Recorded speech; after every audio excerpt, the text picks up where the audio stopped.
without even trying to find out whether they can form a government or not. Because on the 19th of June, a particular party withdrew support, and on the 20th of June, the governor passed this order. Whether on the 21st of November 2018,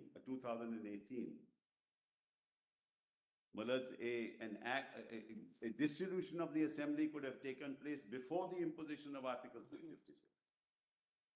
The governor on the 21st of June dissolved the assembly without reference to 356.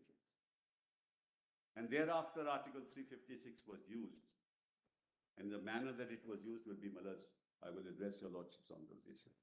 These are issues that will arise for your lordships' consideration, never raised, never decided by this court. So in that sense, too, it is historic. So, Mulad, I will proceed because there is a historical context to the state of Jammu and Kashmir, Mulad. So I will have to take your lordships through that history. And if your lordships will permit me, Mulad, I'll start with the list of dates. Mr. Sibal, as all council know that all the arguments, we have the benefit now of live transcription. So the arguments are being simultaneously, we have transcripts in the court on the basis of, speech to text software. Like in the Maharashtra case, by the end of the day, the transcripts will be given to the arguing counsel. Your juniors can just verify that there are no mistakes. If there are any corrections, they can be given to the registry so that we will upload them immediately on our website. So they are available for everybody then to, that will also help counsel who are following. Of course, it helps us as well as everybody else. So Mulad, I'll start off with the list of dates, which is Mulad's volume 2, written submissions, volume 2, PDF page 33.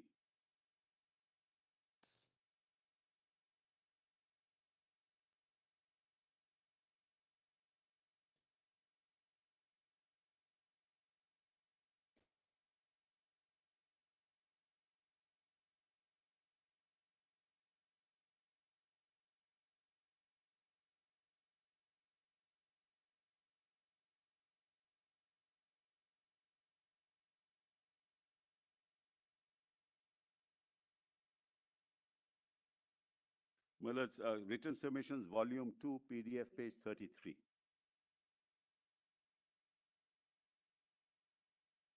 We were reluctant students, but your lordships ensured that we become disciplined students.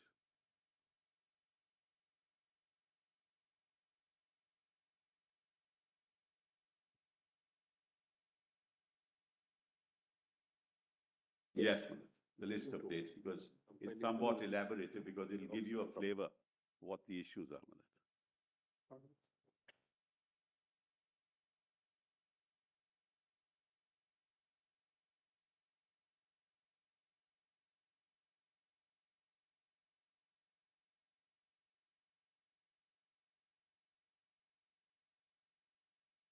May I? Yes.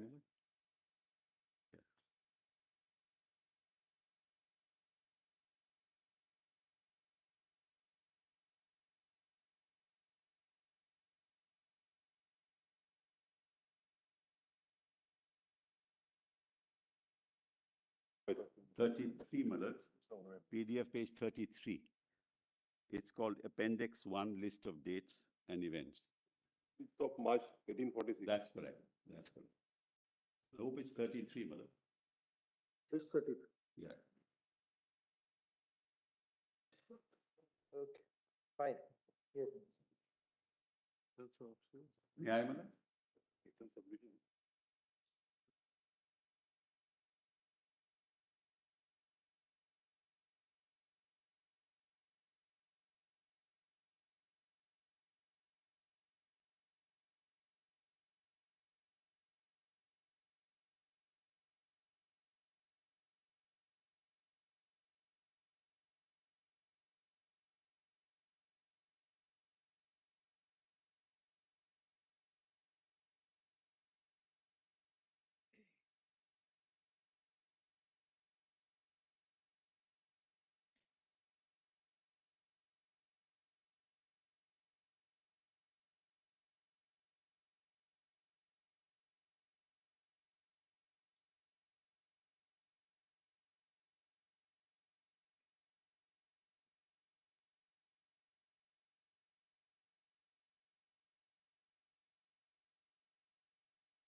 Malas, before this, may I Malas state want to make one statement clear, Malas, that we stand here on the premise that the integration of Jammu and Kashmir into India is unquestionable, was unquestionable, and always remain unquestionable. That was a given. And despite that, Mullahs, the whole structure was overnight, Mullahs, changed through a process which I will demonstrate was unconstitutional. When your lordships will be dealing with this matter, there will be 4 legislations in a sense that you'll be dealing with. One is the Constitution of India. The second is the Constitution of India as applicable in the state of Jammu and Kashmir. Third is the Constitution of Jammu and Kashmir. And fourth is Article 370. And the interaction between these 3 constitutions in the context of Article 370 is something that your lordships will have to look at as we move forward. But please keep that in mind.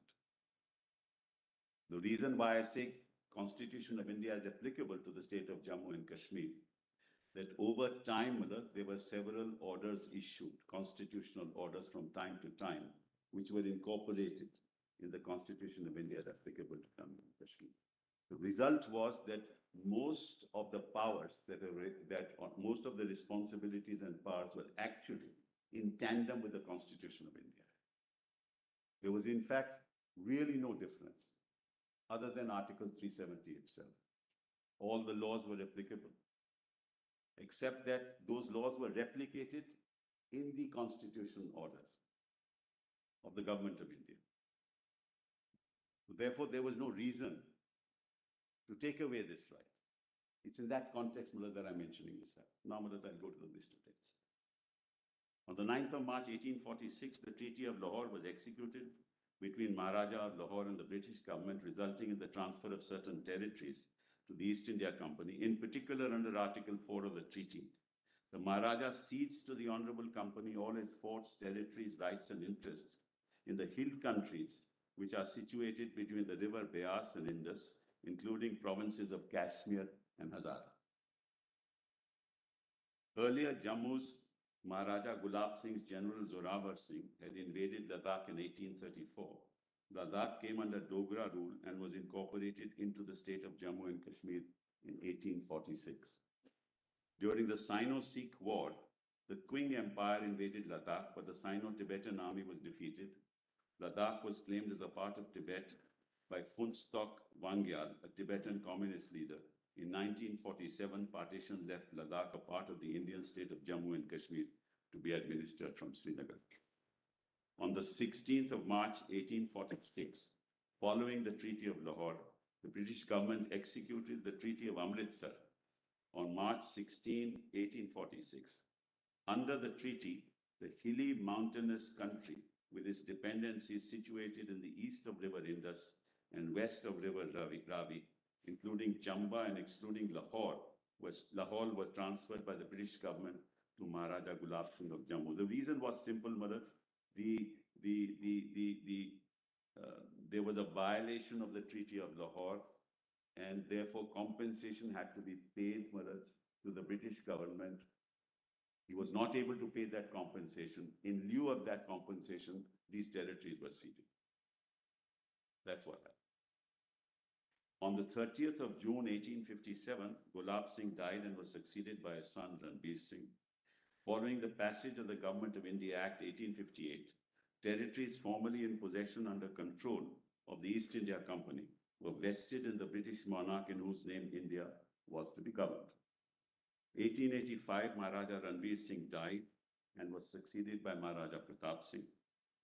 In 1889, 30th of August, the Interpretation Act of 1889 was passed by the UK Parliament. Section 18.4 of the Act defined the expression British India. All territories and places within Her Majesty's dominion, which are for the time being governed by Her Majesty through the Governor-General of India. In addition, the term India was defined under Section 18.5 as British India together with any territories of any native prince or chief under the suzerainty of Her Majesty exercised to the Governor General of India. You will note here, Mother, Jammu and Kashmir is not part of this. In 1925, Maharaja Pratap Singh was succeeded by Maharaja Hari Singh, the last ruler of the princely state of Jammu and Kashmir. And on the 20th of April 1927, the expression state subject was defined in the state subject definition notification dated April 20, 1927, which was issued by Maharaja Hari Singh. This notification classified state subjects into 4 classes and subsequently became the basis for the definition of permanent residents of Jammu and Kashmir under the Constitution of Jammu and Kashmir and Article 35A of the Constitution of India. Your Lordships need not go into it because we are not really dealing with that issue, but I'm just mentioning it.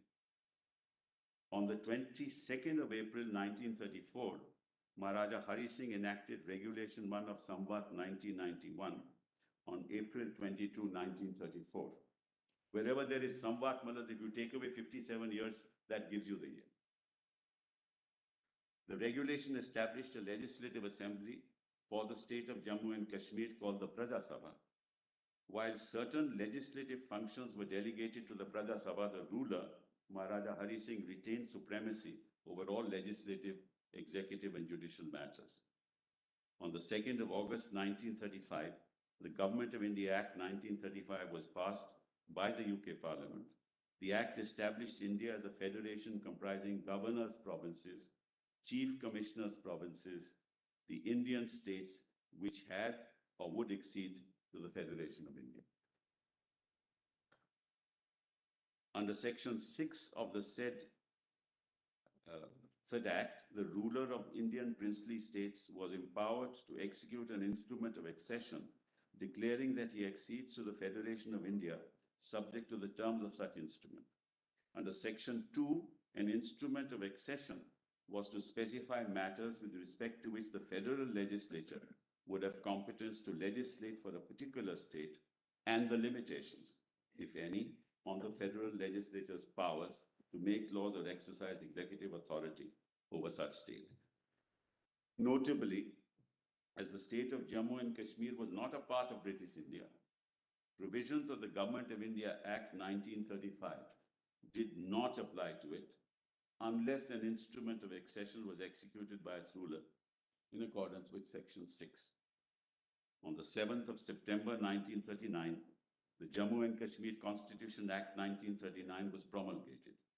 While Maharaja Hari Singh retained sovereignty and supremacy over all legislative, executive, and judicial functions, the Act provided the Praja Sabha to make laws for the entire state of Jammu and Kashmir or any part thereof, subject to certain conditions. Further, the said Act vested executive functions with council consisting of a prime minister and other ministers appointed by the ruler. The Act also provided for the High Court, which had been established by the ruler in 1928, to be a court of record with jurisdiction to adjudicate upon inter alia civil suits, civil, criminal, and revenue appeals. On the 16th of May 1946, the Cabinet Mission issued a statement regarding its report. Under paragraph 15(1) and 4 of that statement, the Cabinet Mission plan envisaged a Union of India where the Union would have responsibility over defense, foreign affairs, and communications, and the states would retain jurisdiction over all other subjects not ceded to the Union.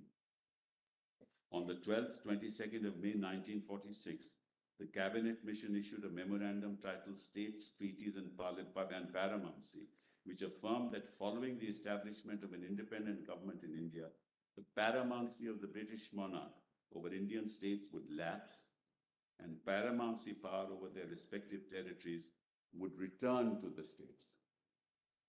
On the 19th of December 1946, the Constituent Assembly of India, in terms of the Cabinet Mission Plan, met for the first session. On the 22nd of January 1947, the Constituent Assembly of India unanimously adopted the Objectives Resolution, which declared the Assembly's firm and solemn resolve to proclaim India as an independent sovereign republic. Importantly, paragraph 3 of the objectives resolution declared that princely states that had joined the Union of India, and I quote, whether with their present boundaries or with such others as may be determined by the Constituent Assembly, and thereafter according to the law of the Constitution, shall possess and retain the status of autonomous units, together with residuary powers, and exercise all powers and functions of government and administration, save and except such powers and functions as are vested in or assigned in the Union. On the 25th of January, 1947, the Constituent Assembly adopted a resolution for the establishment of the Union Powers Committee to inter alia draw up lists of matters included in and interconnected with the subjects assigned to the Union before the framing of the Constitution. On the 5th of July, 1947, the Union Powers Committee submitted its second report to the Constituent Assembly. Significantly, the report noted in paragraph 3, and I quote, it is necessary to indicate the position of Indian states in the scheme proposed by us. The states which have joined the Constituent Assembly have done so on the basis of the 16th May statement. Some of them have expressed themselves as willing to cede wider powers to the center than contemplated in that statement. But we consider it necessary to point out that the application to states in general of the federal list of subjects, insofar as it goes beyond the 16th May statement, should be with their consent. It follows from this that in their case, residuary powers would vest with them unless they consent to their vesting in the center. And your Lordship knows whether that consent was given. The UK Parliament on 18th of July 1947 passed the Indian Independence Act of 1947. Under 1.1, Section 1.1 of the Act, from August 15, 1947, two independent dominions, India and Pakistan, were to be established. Significantly, Section 7.1b of the Act stated that following independence, the suzerainty of the British monarch over Indian states would lapse and return to the rulers of such states. Resultantly, as sovereign states, as many as 562 princely states had the choice to remain independent or accede to either of the two dominions established by the Act.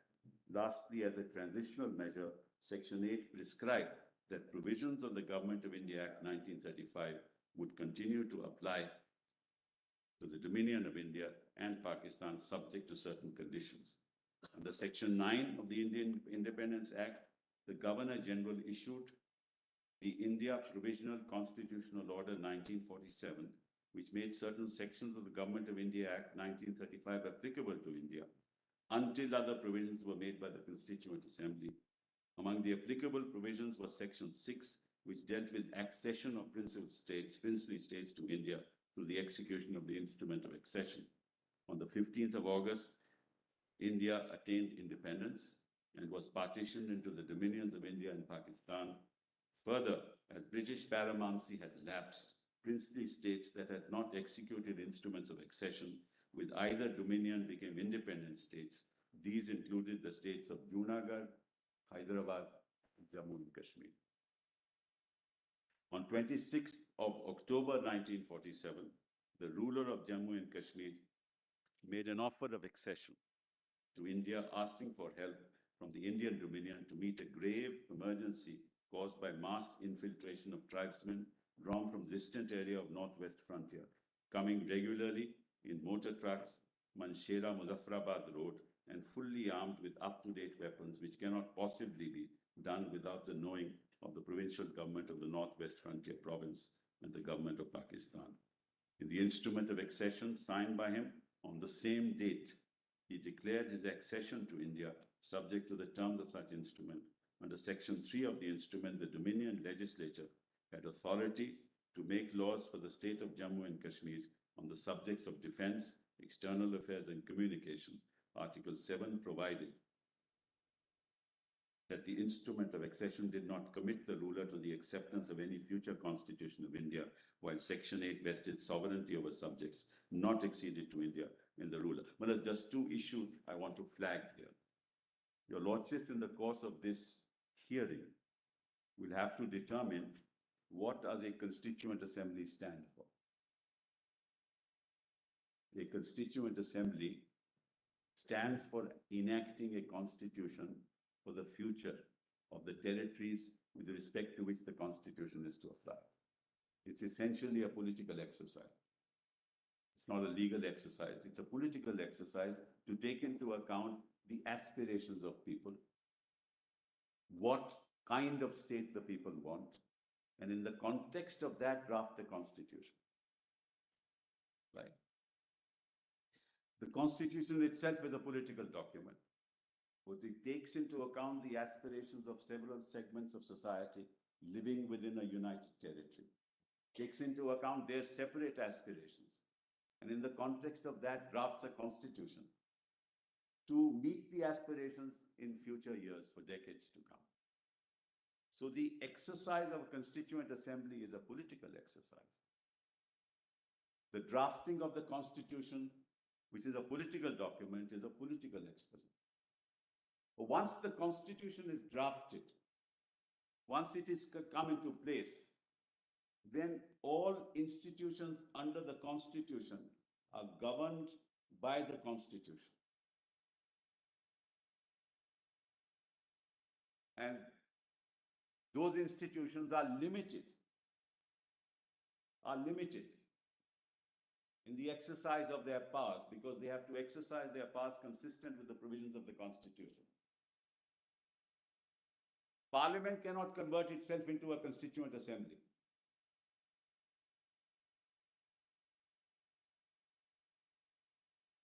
That's done.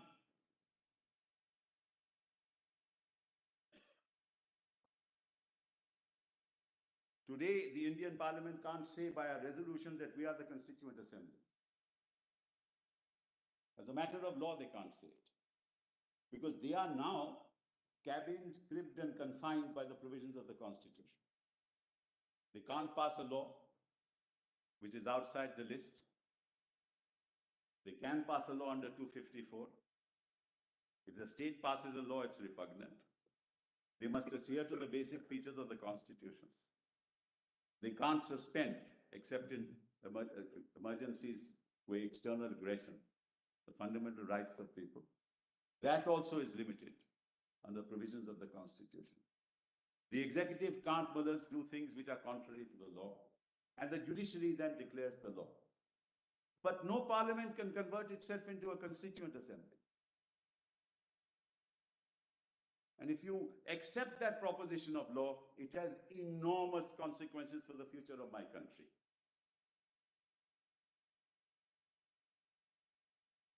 And that is one of the most salient and, according to me, the core issues to be decided in this case.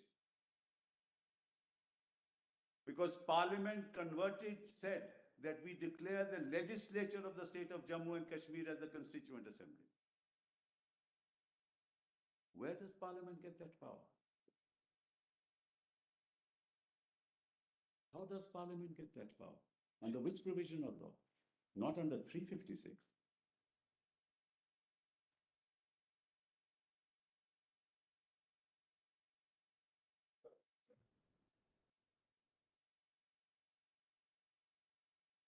No, I'm just reading. So that's, Mullahs, according to me, the core of the issue that your lordships will have to decide. May I now, Mullahs, with your lordships' permission, read the instrument of accession? Because what happened on the 26th of October, actually, Mullahs, the invasion, so to say, was started on the 20th of October. And Mullahs, within 6 days, these decisions were taken. Because the invaders came, they were armed, they had guns, they would have run over the state. The ruler realized that he cannot secure the security of his own people. He had entered into a standstill agreement with Pakistan. India refused to enter into a standstill agreement with him. And then, Mullahs, thereafter what happened? One second. Thereafter what happened was that he said, look, I need help, and he told Mountbatten, I cannot possibly secure my people. So thereafter, Mullahs, the proceedings started. He sought, and he said, look, if you help me, I will unconditionally access to India subject to my own conditions, which is separate millets from the instruments of accession of the other states.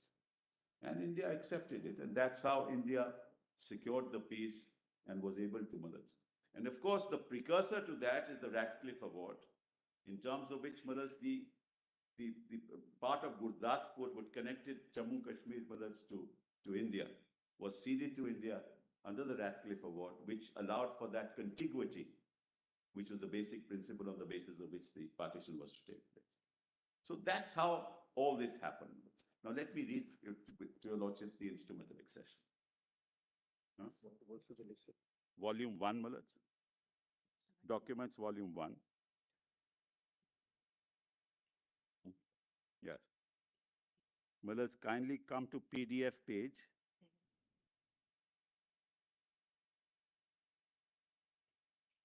Yes. PDF page 7, offer of accession by Maharaja Hari Singh on 26th of October, 1947. Okay.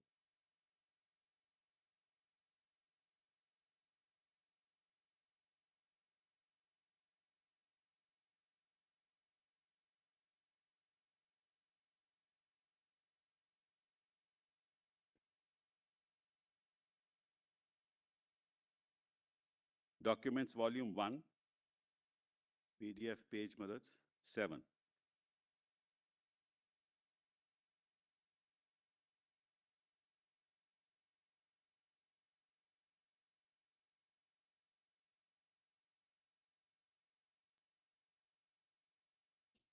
Yes, millets, volume 1, millets, page 7.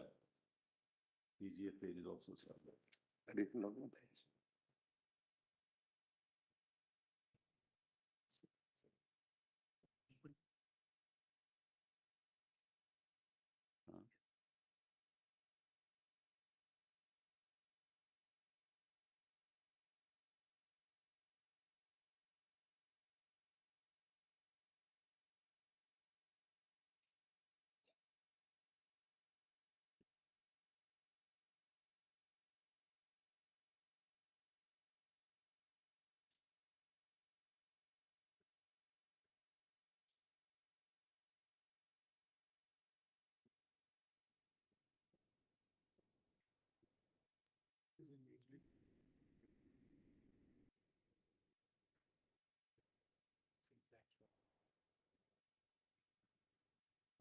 Because of the readers, you can't complete. Right.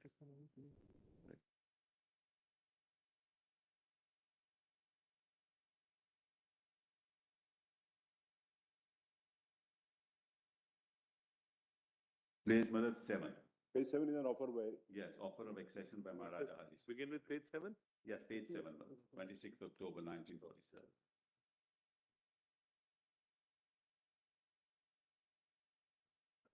Mr. Sibal, you are referring documents volume 1. Yes, volume 1. Volume. Page 7. It's open with Treaty of America. Yes. It's my lord, Lord Mountbatten with that later. I have to inform, may I, Madam? I have to inform Your Excellency that a grave emergency has arisen in my state and request immediate assistance of your government. As Your Excellency is aware, the state of Jammu and Kashmir has not acceded to the Dominion of India or to Pakistan. Geographically, my state is contiguous to both the dominions. It has vital economic and cultural links with both of them. Besides, my state has a common boundary with the Soviet Republic of China. And China. It should be. And China, it should be. And China. In their external relations and Dominion of India and Pakistan cannot ignore this fact. I wanted to take time to decide to which dominion I should accede. Basically, Maharaj, he wanted to be independent, quite frankly. But given this situation, he had no choice. Or whether it is not in the best interest of both the dominions and my state to stand independent, of course, with friendly and cordial relations with both. I accordingly approached the dominions of India and Pakistan and entered into a standstill agreement with my state. Pakistan government accepted this agreement. The Dominion of India desired further discussions with representatives of my government. I could not arrange this in view of the developments indicated below. In fact, the Pakistan government are operating post and telegraph system inside the state. Though we have got a standstill agreement with the Pakistan government permitted steady and increasing strangulation of supplies like food, salt, and petrol in my state, to my state. Afridis, soldiers in plain clothes, and desperados with modern weapons have been allowed to infiltrate into the state at first in Poonch and then in Sialkot. There was a Poonch revolt, and finally in Mas area adjoining Hazara district on the Ramkot side. The result has been that the limited number of troops at the disposal of the state had to be dispersed and thus had to face the enemy at the several points simultaneously. That it has become difficult to stop the wanton destruction of life and property and looting. The Mahara powerhouse, which supplies the electric current to the whole of Srinagar, has been burnt. The number of women who have been kidnapped and raped makes my heart bleed. The wild forces thus let loose on the state are marching on with the aim of capturing Srinagar, the summer capital of my government, as first step to overrunning the whole state. The mass infiltration tribesmen drawn from the distant areas of northwest frontier, coming regularly in motor trucks using Manshera Muzaffarabad road and fully armed with up-to-date weapons cannot possibly be done without the knowing of the provincial government of the NWFP and the government of Pakistan. In spite of repeated requests made by my government, no attempt has been made to check these raiders or stop them from coming to my state. The Pakistan radio even put out a story that a provincial government has been set up in Kashmir. The people of my state, both the Muslims generally, have taken no part at all. With the conditions obtaining at present in my state and to the great emergency of the situation as it exists, I have no option but to ask for help from the Indian Dominion. Naturally, they cannot send the help asked for by me without my state acceding to the Dominion of India. I have accordingly decided to do so, and I attach the instrument of accession for acceptance by your government. The other alternative is to leave my state and my people as to freebooters. On this basis, no civilized government can exist or be maintained.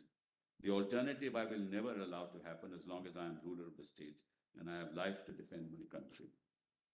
I may also inform Your Excellency's government that it is my intention to set up an interim government and ask Sheikh Abdullah to carry the responsibilities in this emergency with my Prime Minister. If my state has to be saved, immediate assistance must be available at Srinagar. Mr. Menon is fully aware of the situation and he will explain to you if further explanation is needed in haste and with kindest regards. Well, Your Lordship, just a historical fact, at that point in time, Sheikh Abdullah was in prison. And he had been always against the ruler because he wanted the will of the people of Jammu and Kashmir and not a despotic ruler. So he was against the Sadr-e Riyasat, so to say. But when he realized that, look, unless I get him on my side, I'm not going to be able to defend. So he released him and said, you form the interim government. Just a historical fact. That's how it happened.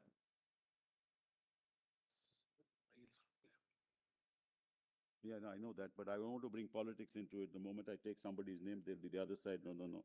Nehru had nothing to do with it. So I don't want to enter into politics here. No politics. I don't want fireworks in a very solemn occasion like this.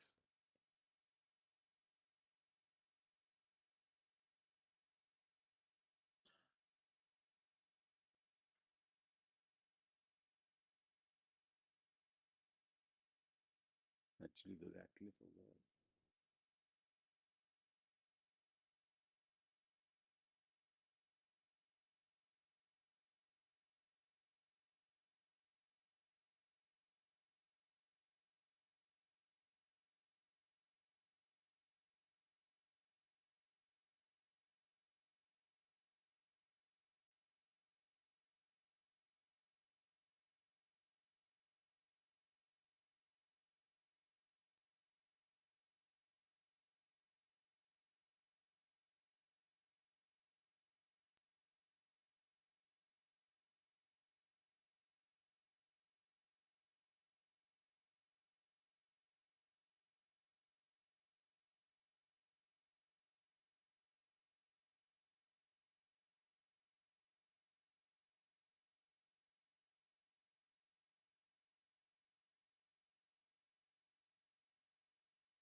So that's now the instrument of accession, page 9. Actually, your lordship knows more than we do.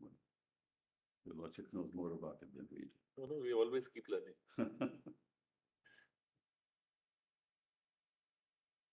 There are, my learned colleague points out that there are very interesting snippets, the transfer of power documents as to how this happened, and VP Menon actually sets it out. I just told them they were 7 miles from the Srinagar, Yes, the raiders, when the army was asked to. absolutely, absolutely. Electricity, malazos, everything. And they could not be controlled, they were raiders, so there was no choice. I mean, he never wanted to exceed, but there was no choice. So, may I, page 9. Whereas the Indian Independence Act 1947 provides that as, it's obvious, 15th August was independence. He did not immediately exceed. All the other Maharajas exceeded apart from those two, Junagadh and Hyderabad. He never wanted to. It's only in October that this happened. Whereas the Indian Independence Act 1947 provides that as from the 15th day of August 1947, there shall be set up an independent dominion known as India, and that the Government of India Act 1935 shall, with such omissions, additions, adaptations, and modifications that the Governor General may by order specify, be applicable to the Dominion of India. And whereas the Government of India Act 1935, as so adopted by the Governor General, provides that an Indian state may accede to the Dominion of India by an instrument of accession executed by the ruler thereof. Now, therefore, I, Shriman Inder Mahendra Rajeshwar, Maharaj Viriraj Sri Hari Singh Ji, Jammu and Kashmir Naresh, Tatha Tibet and Deshadipati, ruler of Jammu and Kashmir state, in the exercise of my sovereignty in and over my said state, do hereby execute this instrument. I hereby declare that I accede to the Dominion of India with the intent that the Governor General of India, the Dominion Legislature, the Federal Court, and any other Dominion authority established for the purposes of the Dominion shall, by virtue of this my instrument of accession, but subject always to the terms thereof. I need mark that. Subject always to the terms thereof, and for the purposes only of the Dominion, exercise in relation to the state of Jammu and Kashmir such functions as may be vested in them by or under the Government of India Act 1935, as in force in the Dominion of India on the 15th day of August 1947. Such functions that may be vested. I hereby assume the obligation of ensuring that due effect is given to the provisions of the Act within the state, so far as they are applicable therein by virtue of my instrument of accession. I accept the matters specified in the schedule hereto as the matters with respect to which the Dominion Legislature may make law for this state.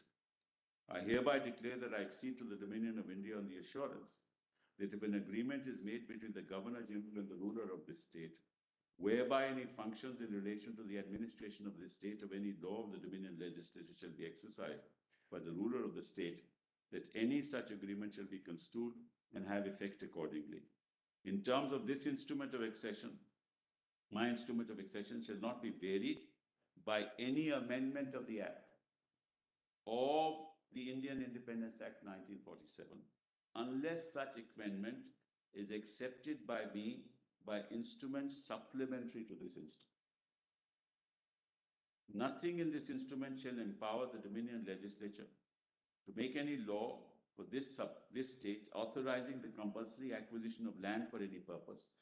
But I hereby undertake that should the Dominion, for the purpose of a Dominion law, which applies in the state, deem it necessary to acquire any land, I will at their request acquire the land at their expense, or if the land belongs to me, transfer it to them on such terms as may be agreed, or in default of agreement determined by an arbitrator to be appointed by the Chief Justice of India. Nothing in this instrument shall be deemed to commit in any way to my acceptance of any future constitution of India, or to fetter my discretion to enter into an agreement with the Government of India under any such future constitution. Nothing in this instrument affects the continuance of my sovereignty in and over this state, or save as provided by or under this instrument, the exercise of any powers, authority, and rights now enjoyed by me as a ruler of this state, or the validity of any law at present in force in this state. I hereby declare and I execute this instrument on behalf of the state, and that any reference to this instrument to me or to the ruler of the state is to be construed as including reference to my heirs and successors. And the acceptance your lordships will find at 11.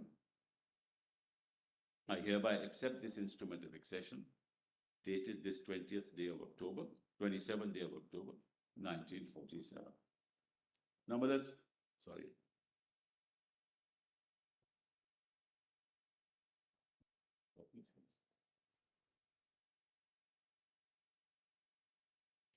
Mothers, now there is a schedule to this accession, which is not in this document. But would my lords be kind enough to turn to document volume 4, PDF page 176.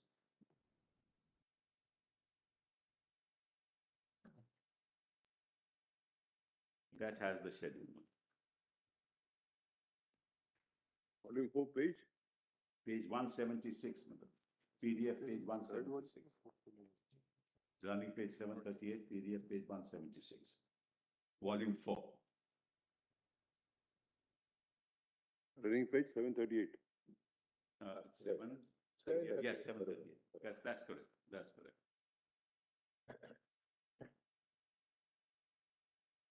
Your lordships might just remember the residuary power, Maharaj, unlike states in India, which vested under 97 with the union, vested in the state. Residuary power did not vest in the union, in the relationship of J&K with the union. So it was quintessentially a truly federal marriage, so to say. Actually, the resolution, when it was passed by the Constituent Assembly, initially contemplated that the residuary power would be with the states. Yes. And it was between the time of that resolution and the eventual adoption of the Constitution that the residuary power, the Yes, I agree. entry 97 came to the center. But they all accepted it, Mullah, so that's. But here, Mullah, this issue was somewhat different. Now, Mullah, in the schedule, we'll find.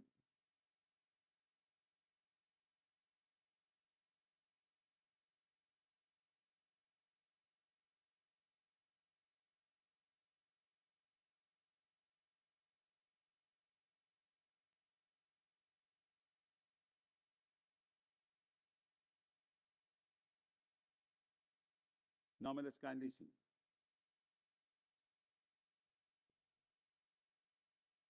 That's correct. Yes. That's correct. That's correct. That's correct. Now, let's kindly see the schedule. Defense, naval, military, and air forces of the Dominion, and any other armed force raised or maintained by the Dominion, any armed forces, including forces raised or maintained by an exceeding state, which are attached to or operating with any of the armed forces of the Dominion, naval, military, and air force works, administration of cantonment areas, arms, firearms, ammunition, explosives.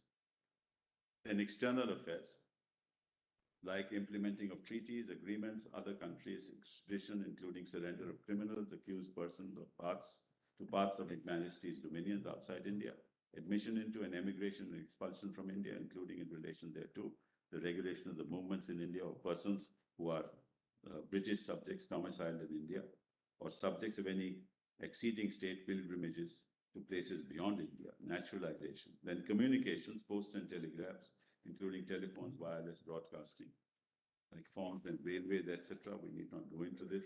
Maritime shipping navigation, port quarantine, major ports. And then aircraft, lighthouses, carriage of passengers, and then ex-ancillary, elections to the Dominion legislature subject to the provisions of the Act and of any order made thereunder. Offences against laws with respect to any of the aforesaid matters, inquiries and statistics for the purposes of any of the aforesaid matters, and jurisdiction and powers of all courts with respect to any of the aforesaid matters, but except with the consent of the ruler of the exceeding state, not so as to confer any jurisdiction or powers upon any courts other than courts ordinarily exercising in or in relation to the state.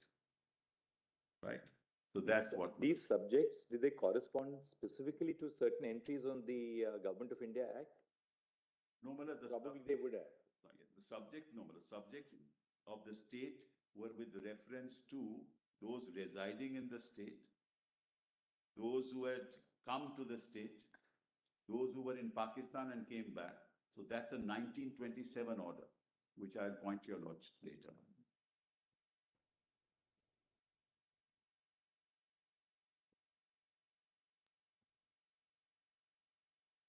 No,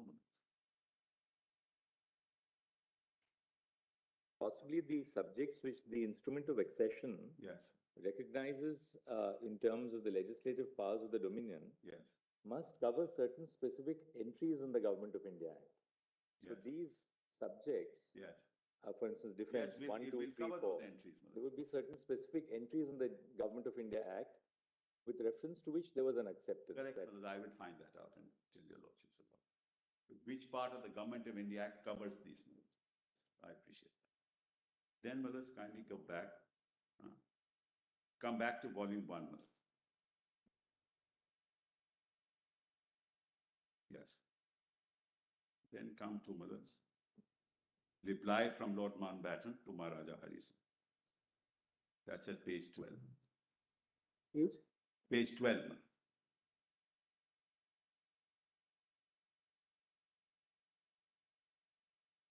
My dear Maharaja Sahib,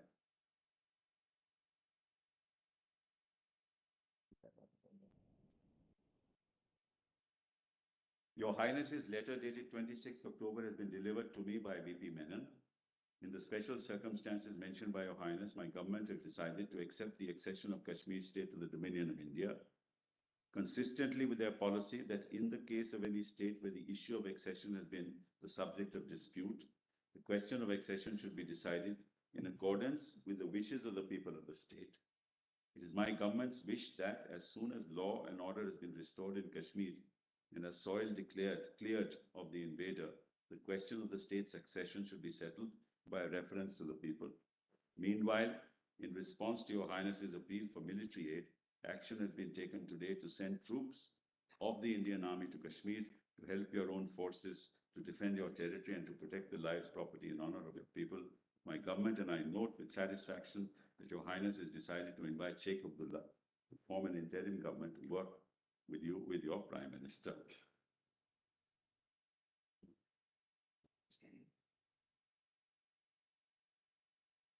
Then we go back to the list of Sheikh Abdullah was not the Prime Minister.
PDA page 38, Madam. 38.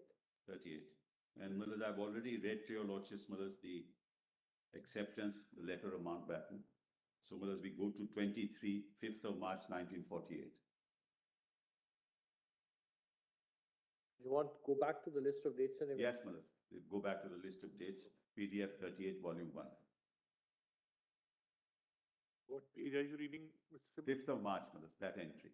Because I've already read, Madam, the 22nd of October letter of Lord Mountbatten. On the 5th of March, no, my lord has that. Volume 1, PDF page 38.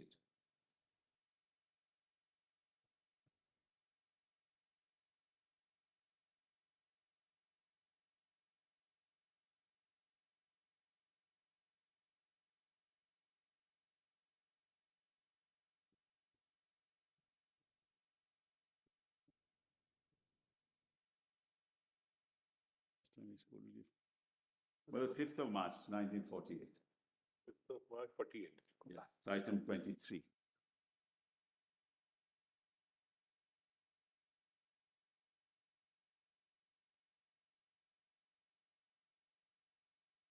The ruler, your Lordship has that?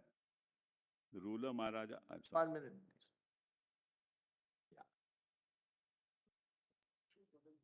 Volume 2. Volume 1, Maharaj. It should, Same No, list the of dates that I was reading. sub cases, it's volume 2, some. Written submissions, compilation, volume 2. That's correct. That's correct. Written submission. Yes, yes. WS volume 2. Serial number 28. PDF 38, WS volume 2.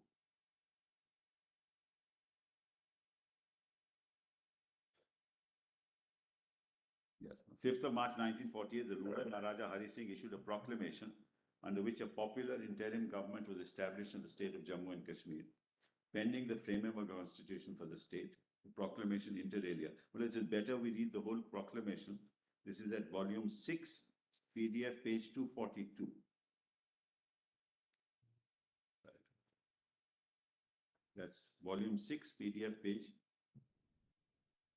242.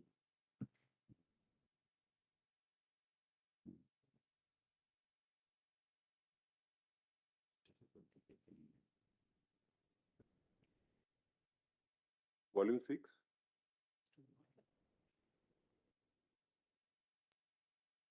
42.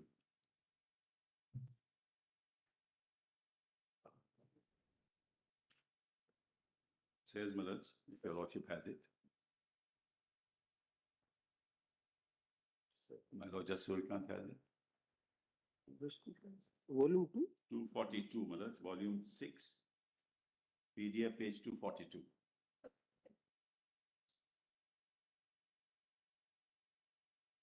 Running page is 1291.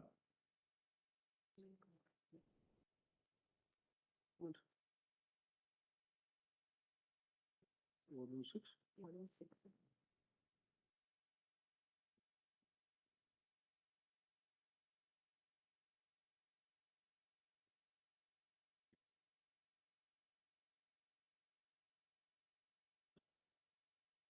The time.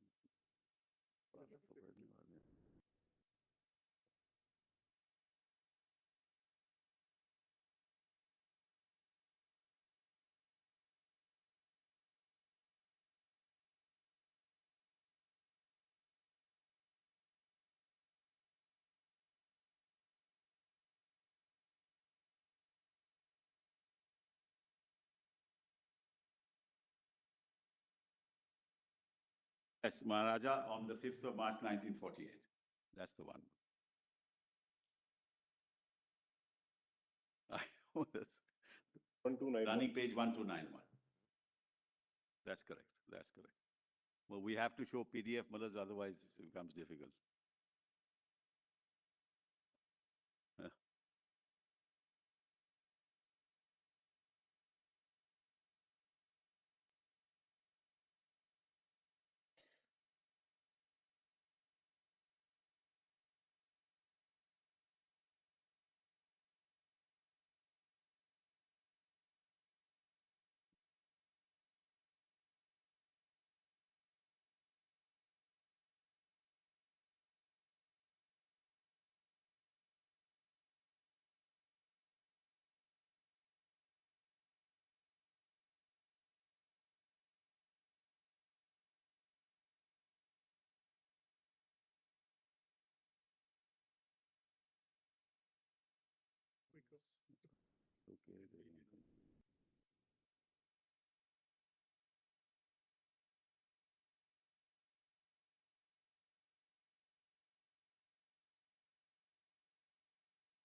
Yes. In accordance with the tradition. Well, it's all of them correspond to the provisions of the Government of India Act. Yes. They were more there, but they were whittled down. That's all. But they do correspond. Just wanted to answer your Lordship on that. In accordance with the traditions of my dynasty, I have from time to time provided for increasing association of my people with the administration of the state, with the object of realizing the goal of full responsible government at as early a date as possible, and in pursuance of that object have, by the Jammu and Kashmir Constitution Act 1996, established a constitutional government with a council of ministers, a legislature with a majority, that's the Praja Sabha, with a majority of elected members, and an independent judiciary. I have noted with gratification and pride the progress so far made and the legitimate desire of my people for the immediate establishment of a fully democratic constitution based on adult franchise with a hereditary ruler from my dynasty as the constitutional head of an executive responsible to the legislature. I've already appointed the popular leader of my people, Sheikh Mohammed Abdullah, as the head of the emergency administration. It is now my desire to replace the emergency administration by a popular interim government and to provide for its powers, duties, and functions, pending the formation of a fully democratic constitution. I accordingly hereby ordain as follows. My council of ministers shall consist of the Prime Minister and such other ministers as may be appointed on the advice of the Prime Minister. I am by royal warrant appointed Sheikh Abdullah as the Prime Minister with effect from today. The Prime Minister and the other ministers shall function as a cabinet and act on the principle of joint responsibility. The Diwan appointed by me shall also be a member of the cabinet. I take this opportunity of giving once again a solemn assurance that all sections of my people will have opportunities of service, both civil and military, solely on the basis of their merit and irrespective of creed and community. My Council of Ministers shall take appropriate steps as soon as restoration of normal conditions has been completed to convene a National Assembly based upon adult franchise, suffrage, having due regard to the principle that the number of representatives from each voting area should, as far as practicable, be proportionate to the population of that area. In a way, he was adopting the principles adopted by us. The Constitution to be framed by the National Assembly shall provide adequate safeguards for the minorities and contain appropriate provisions guaranteeing the freedom of conscience, freedom of speech, and freedom of assembly. The National Assembly, as soon as the work of framing the new Constitution is completed, submit it through the Council of Ministers for my acceptance. In conclusion, I repeat and hope that the formation of a popular interim government and the inauguration in the near future of a fully democratic constitution will ensure the contentment, happiness, and moral and material advancement of the people. So go back to volume 2, written submissions compilation, volume 2, PDF page 38 again.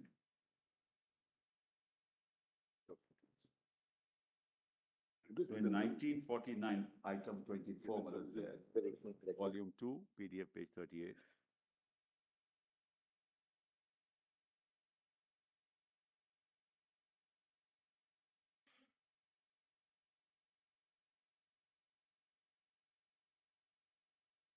Mullahs, in a football field when there is no play, Mullahs, that time has to be excluded. There's always a play going around. And I submit to that. who would better know about plays than you, Mr. Sibul? I submit to that. Time out, as we said. Maharaja Hari Singh issued a proclamation delegating his powers and authority to Yuvraj Karan Singh, who would function as the ruler of the state. We don't have to go to that. Following his appointment as ruler, Karan Singh nominated 4 representatives from Jammu and Kashmir to the Constituent Assembly in India. But the Constituent Assembly actually was formed in 1951, right? This is our Constituent Assembly. Sorry. Now, December 1947 to September 49, princely states underwent a process of integration into the Indian Union by signing merger agreements or covenants of unionization. The state of Jammu and Kashmir was not a part of this process of integration. That's important. By the covenants of unionization, various princely states entered into covenants with each other to form single units. For example, through a covenant, the princely states of Bhavnagar, your Lordship need not read it because this is the Lordship's want. Junagadh, numerous others formed the United States of Saurashtra. Through a separate covenant, Gwalior, Indore, and 18 other princely states formed the Union State of Gwalior, Indore, and Malwa. Similar covenants led to the formation of Patiala, East Punjab States Union Pepsu, the United State of Rajasthan, and the United State of Travancore and Cochin. Between May 48 to September 49, the states of Saurashtra, Madhya Bharat, Pepsu, Matsya, Rajasthan, and Travancore and Cochin signed revised instruments of accession, which inter alia enlarged the powers of the Dominion legislature, permitting it to enact laws on all matters in lists 1 and 3, the Government of India Act 1935, and cancelled all previous instruments of accession entered into by rulers of princely states that had entered the covenants referred to above.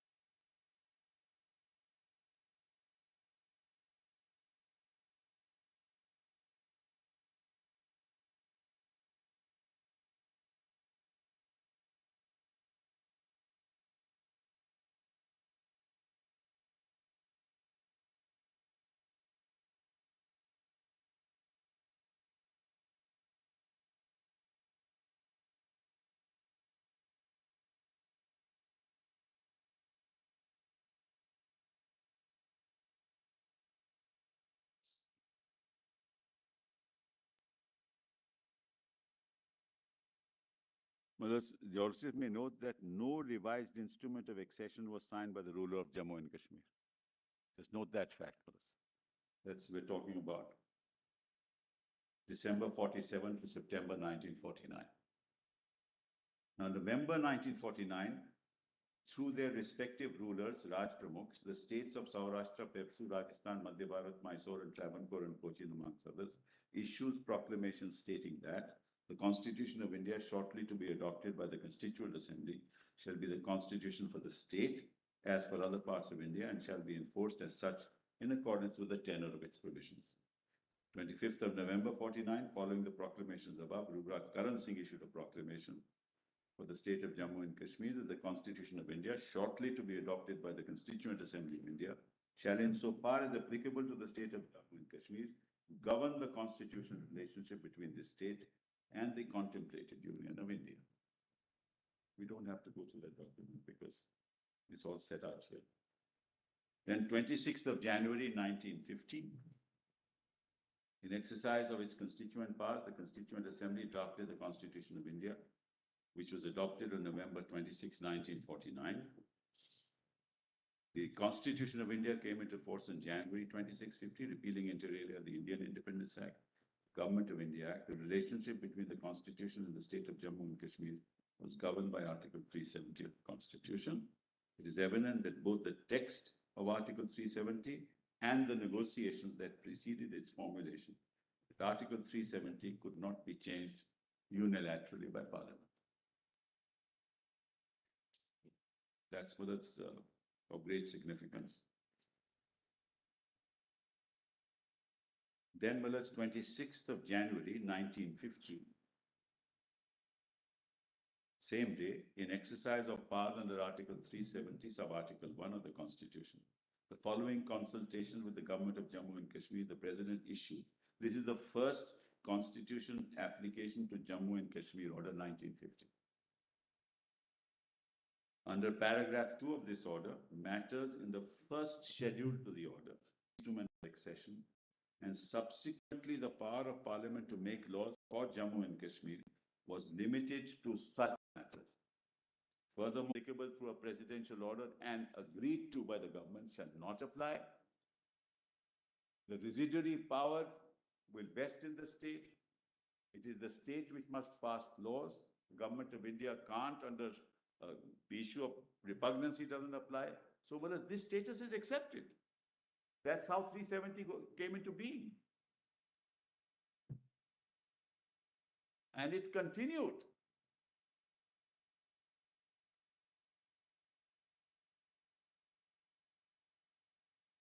Yes, that we'll come to later. Then the distribution of revenues, well, it comes, and that we're not really concerned with at the moment. Now kindly come back to volume 2, Malad, of the written submissions, volume 2, page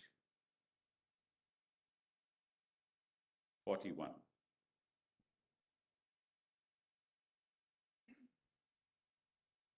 That's what I've shown. Page 41. The constitution. So the assumption is that if the president passes a notification for the application of any law to the state of Jammu and Kashmir, he has to seek concurrence. He cannot do it without concurrence. Consultation. Yeah. So it was a collaborative relationship in a sense. There was a constant dialogue going on. This is what we wish to do, and let's consult the state agrees, which is why most of the laws were made applicable. There was hardly any law that was left. So in a sense, they were incorporated separately in the Constitution of India and in its application to the state of Jammu and Kashmir orders. What happened to currency, for instance? Currency, Malaj, was the Sarveri Riyasat, as your lordship knows, Malaj. Currency. Currency. No, currency was Indian currency. No, because, if you see currency in the constitution is governed by entry 36 of list 1. Yes. But there's no reference to entry 36 of list 1 in the adaptation order. But Malaj, it will come later, Malaj. There were adaptation orders, subsequent adaptation orders. Malaj. I'll come to that. I'll show that to your lordship. Because several, this comes in 1954, we have another adaptation order.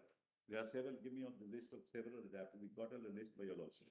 So were the subjects broadened by the subsequent Yes. adaptation order? Of course, Malaj. Of course. They were broadened, Malaj. Every state they were broadened. We have an order of 52, we have an order of 54, we have an order of 71, an order of 74. Because the powers were extended, Malaj, and the state, Malaj, after consultation it was done. The state was ad idem with the union, Malaj. I mean, the state itself in its constitution says that we are integrated into India. There was no question. The constitution of Jammu and Kashmir itself says that we are an integral part of India. So where's the question? The only thing is that there's a unique structural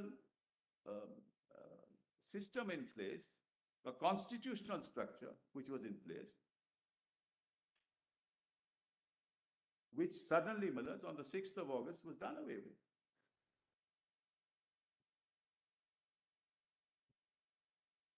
And Malaj, with the greatest respect, though I don't want to use that expression, suddenly, Malaj, in Parliament, it was said that we are doing this at 11 o'clock. Nobody knew about it. There was no consultation of any sort. So it was, Malaj, as I said, the governor of the state and parliament, and of course the powers that be, they decided to do this one fine morning and tossed it out.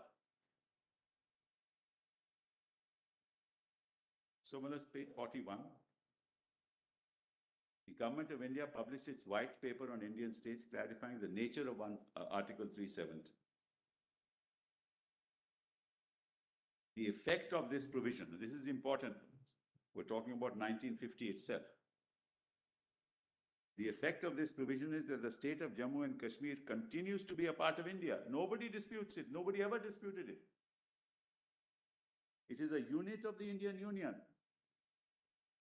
And the Union Parliament will have jurisdiction to make laws for the state on matters specified either in the instrument of accession or by later additions with the concurrence of the government of the state. My lords asked me that question. Steps will be taken for the purpose of convening a constituent assembly. The lordship knows, Malaj, this is very important. At that time, when, Malaj, we became a republic, 370 was there. And 370 mentions the Constituent Assembly. But the Constituent Assembly had not yet been convened in the state of Jammu and Kashmir. That was convened in 1951,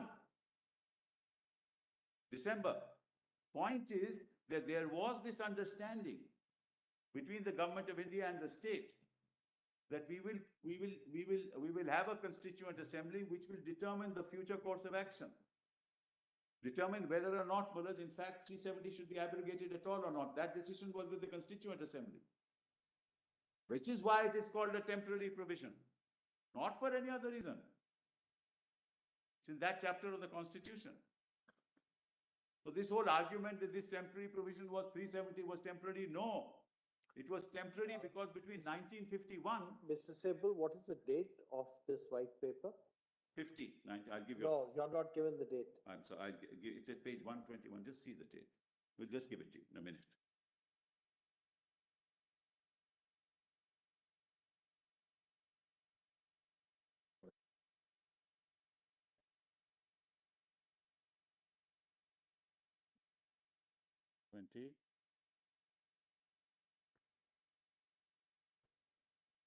I'll give it to your lordship, Mother, we'll just.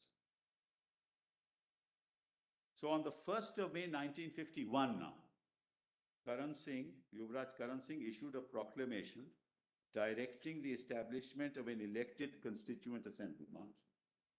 March 1950, I'll give the exact date. Okay. It is March 1950s.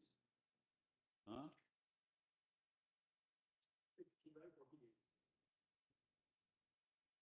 Can't be. It cannot be 5th July 48. It can't be. We'll give the date, Maras. I thought it was March.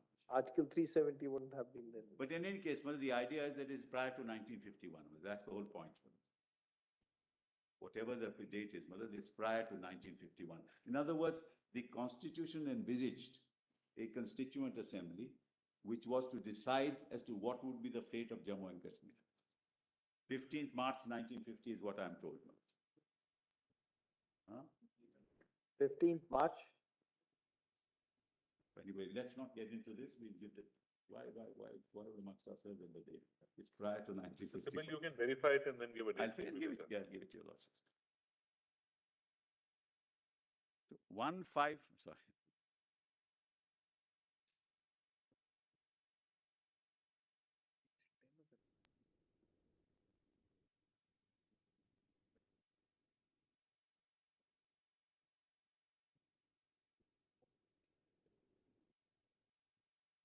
$254 now.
They didn't correspond, the 1950, the order didn't correspond, but as if you look at the 50 order, it says para 2, for the purposes of subclause B1 and clause 1 of 370, matters specified in the first schedule to this order, being matters in the union list, are hereby declared to correspond to matters specified in the instrument of accession.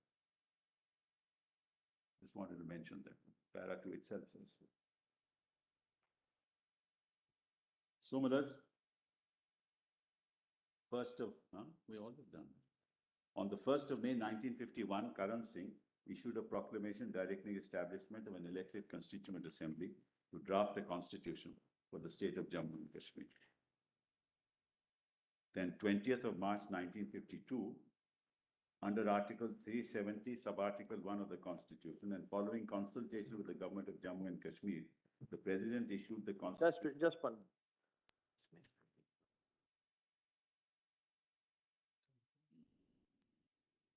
I'm going to better read it now.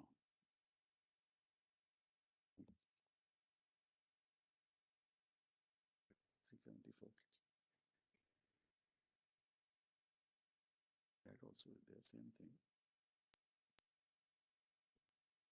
The same article.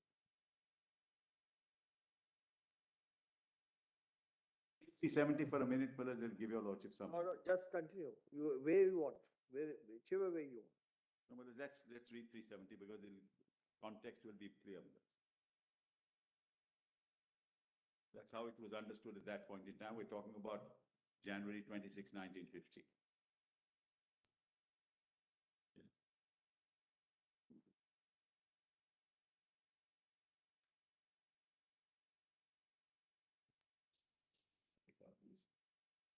Well, it's, my lords have the Constitution. Yes. It says, well, notwithstanding anything in this Constitution, the provisions of Article 238 shall not apply in relation to the state of Jammu and Kashmir. Now, 238 is Part A, Part B, Part C, Part D states. That's what 238 was, so it couldn't apply.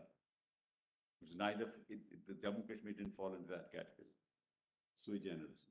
The power of Parliament to make laws for the said state shall be limited to those matters in the Union list and the concurrent list, which in consultation with the government of the state are declared by the President to correspond to matters specified in the instrument of accession, governing the accession of the state to the Dominion of India, as the matters with respect to which the Dominion legislature may make laws for that state.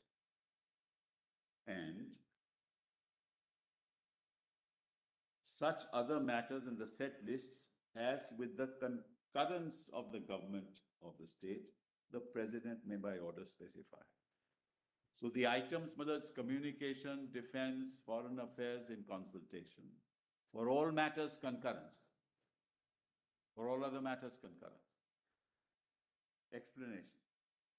For the purposes of this article, the government of the state means the person for the time being recognized by the President as the Maharaja of Jammu and Kashmir, being acted on the advice of the Council of Ministers for the time being in office under the Maharaja's proclamation, dated 5th day of March 1948. This explanation was added later, Mothers, and I'll point that out to your lordship later. It was amended later, Mothers, this particular explanation. The provisions of Article 1 of this article shall apply in relation to that state.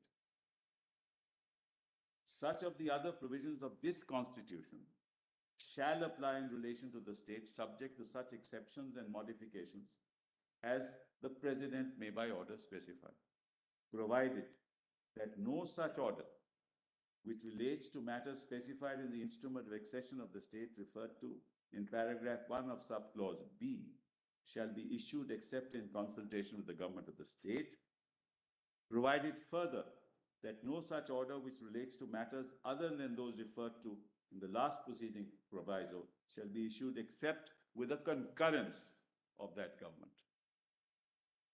If the concurrence of the government of the state referred to in paragraph 2 of subclause B of clause 1, or in second proviso to subclause D of that clause be given before the Constituent Assembly for the purposes of framing the Constitution of the state is convened, it shall be placed before such assembly for just decision as may be taken thereon. Notwithstanding anything in the foregoing provisions of this article, the President may by public notification declare that this article shall cease to be operative or shall be operative only with such exceptions and modifications and from such date as he may specify, provided that the recommendations of the Legislative Assembly of the state shall be necessary before the president issues a notification. Constituent Sorry, Assembly. Constituent Assembly. This now is replaced by the Legislative Assembly. The Constituent Assembly. So you had to have a recommendation of the Constituent Assembly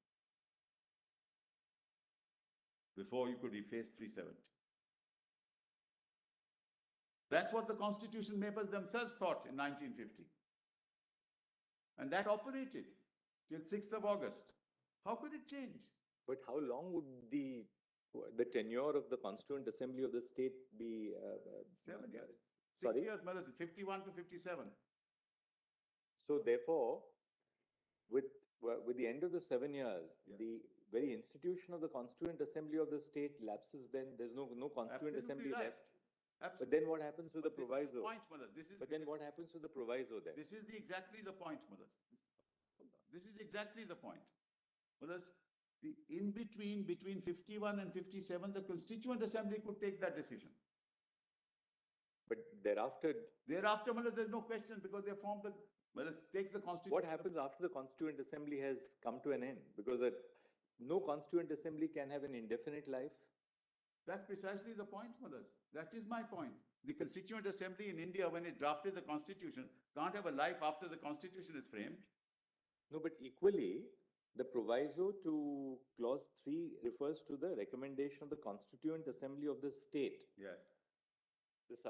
The substantive provision says that the president may by a notification declare that the article shall cease to be operative, Yes. right?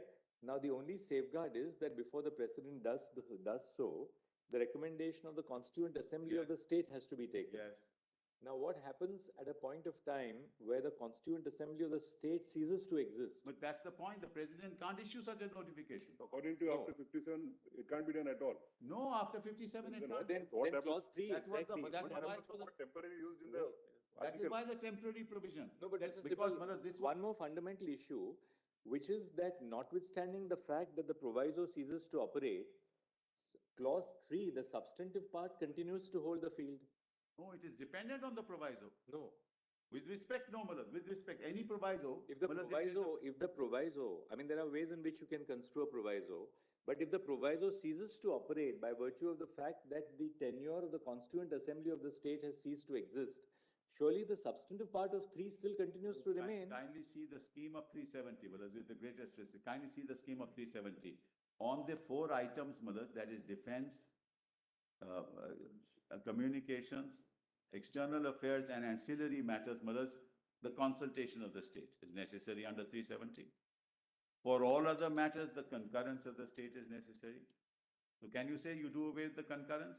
And then the third thing is, if you want to abrogate 370, then or amend it, you have to get the recommendation of the Constituent Assembly. So long what as is it put exists. to me, So long as it exists. Marat, I'm sorry, Marat, this is the point, Marat. That's why I said initially, the Constituent Assembly, Marat, has served its term when a constitution is framed. So in which case, then what happens is if your construction is right, 370, which is essentially a transitional provision, assumes the character of a permanent position No, it is a by, transition. by virtue of the fact that there is no Constituent Assembly of the state after 1957. Absolutely. It's a transitional provision between 1951 and 1957 when the Constituent Assembly could take that decision. Which was left to the people of Kashmir. So according to you, after 57, sub-article 3 has become redundant. Whereas Constituent Assembly, even in the context of Constitution of India, is redundant. So there is You no, can't revive a Constituent Assembly. there is no method according to you Yes. by which either with consultation assembly or Yes, otherwise yes. can 370 at all be abrogated. Malas, the Because- amendment that is made ultimately, they convert the legislature into a Constituent That's a Assembly. different matter. No, but that tells you their understanding. Please appreciate that. It's their understanding of the Constitution. No, Mr. Civil, there are 2 separate aspects. One is interpretation of clause 3 of Article 370 and the proviso to that. Yes, The second part is what the amendments have been made and how do you interpret. yes. Well, I can't hear your lordship. One is interpretation of clause 3 to Right, Article right. 370 has to be done independently of the amendments. Right. So your contention is the proviso specifically applies, and unless the proviso is resorted to, and it cannot be resorted to after 1957, clause 3 will not be applicable. That's your sum and substance. Yes, absolutely. Absolutely. That's absolutely right, Mullah. That's absolutely right. Whereas just as clause 2, 3 has worked itself out. Mullah, the point is, why was this clause put in 1950? Because in 1950 they said we'll have a constituent assembly. See the constituent assembly debates, it will be made clear. 51 to 50 is there.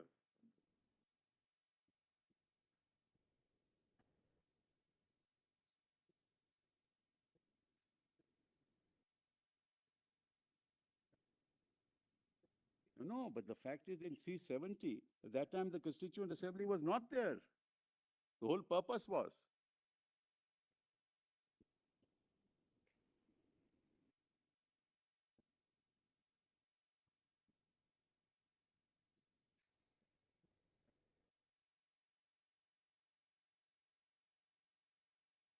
Hmm? Yeah.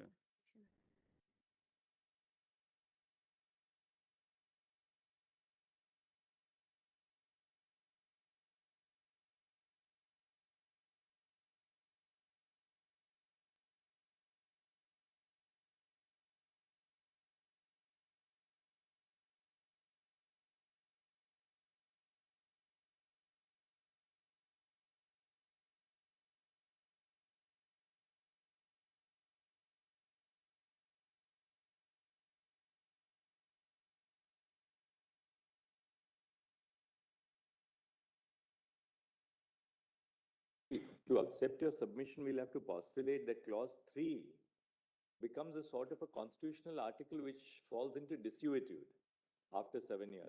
Yes, absolutely. Because How can that be? Whereas Clause 3 still continues to survive. Whereas The limitation Kindly on see clause 3 may cease to operate. kindly see 369. Continues, Mullah. Kindly see 369. Temporary powers to Parliament to make laws. That's the part. Part 21, Mullah. See, 371 begins with a non-obstante clause. It Yeah. overrides the entirety of the constitution. Absolutely, Mullah. But So does clause the- 3 contains a non-obstante clause which overrides clause 1 as well. Yes. So therefore, notwithstanding, because 371 makes special provisions in relation to the state of Jammu and Kashmir. Correct. But 373 has a non-obstante provision which overrides the non-obstante clause in clause 1. For that period, Manoj, we are not disputing that. What your lordships is putting to me, there is a structure in place that was envisaged by the constitution in Manoj 1950. At that time, there was no constituent assembly. Why did they mention constituent assembly? Need not have mentioned it. Kindly look at it from that point of view. What was the reason to mention constituent assembly in 370 when it was not even in place? They could have said government of Jammu and Kashmir. Why did the constitution makers, Manoj, include the term constituent assembly in 3? Because they knew that the constituent assembly will frame a Actually, constitution. there was no limited, the acceptance of sovereignty of the Dominion of India was complete. They didn't say in the instrument of accession that we accept the sovereignty of the Union of India for some limited purposes. They accepted the sovereignty for all intents and purposes. That acceptance of sovereignty was complete, but they reserved certain rights to themselves over certain legislative subjects. So in that sense, the accession was complete. The acceptance of sovereignty was complete. Now, consistent with that, therefore, it said that in clause 3, that the Union of India would have, the President of India would have the right to abrogate Article 370. Not the Condition Union, that subject to not the Union of recommendation. India, but it's on the President. recommendation of the Constituent Assembly. Not Union of India has no right to till that is recommended. The word is recommendation of the Constituent Assembly. Then they can exercise that right. That's how you interpret a proviso. You can't say that they have the right sovereign, forget the proviso. even the recommendation of the Constituent Assembly because it doesn't exist. Then 368(2) proviso also goes, Maharaj. Maharaj, therefore, the reason is simple, Maharaj. The genesis of it was the fact that in 370 itself, it was mentioned that the Constituent Assembly has a role to play in the abrogation of 370. Otherwise, if your lordship says it had no role to play, there was no need for 370 sub-article 3.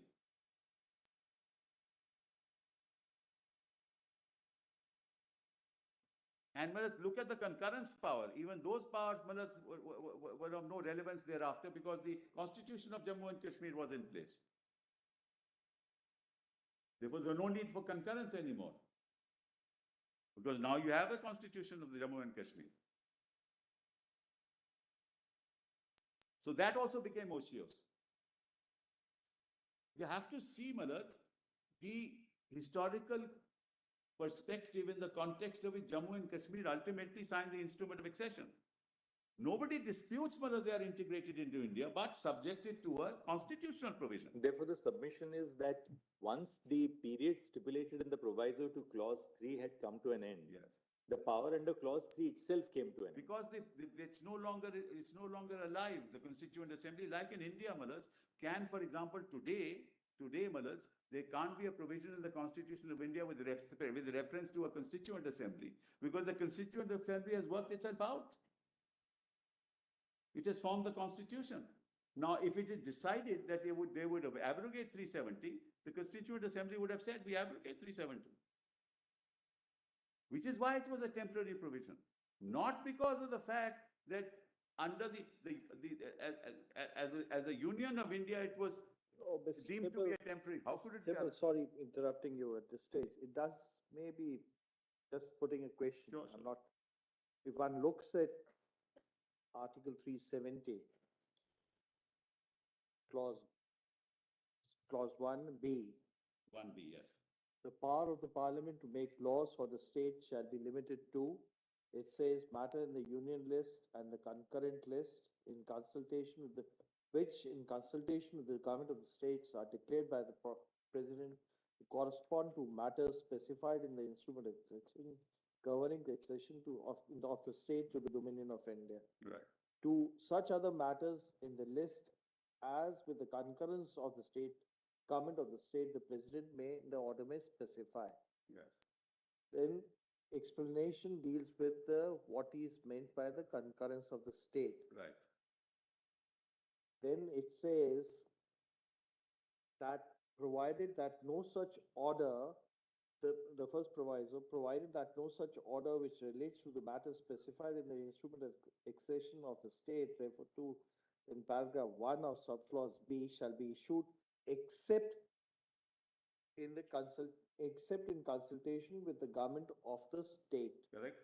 Provided further that no such order which relates to matters other than those specified in the last preceding proviso shall be issued except with the concurrence of the government. That's right. So the second proviso talks about concurrence of the government. Now, if one looks at clause 2, Yes. it deals with a situation where the assembly or the government of the state is not there.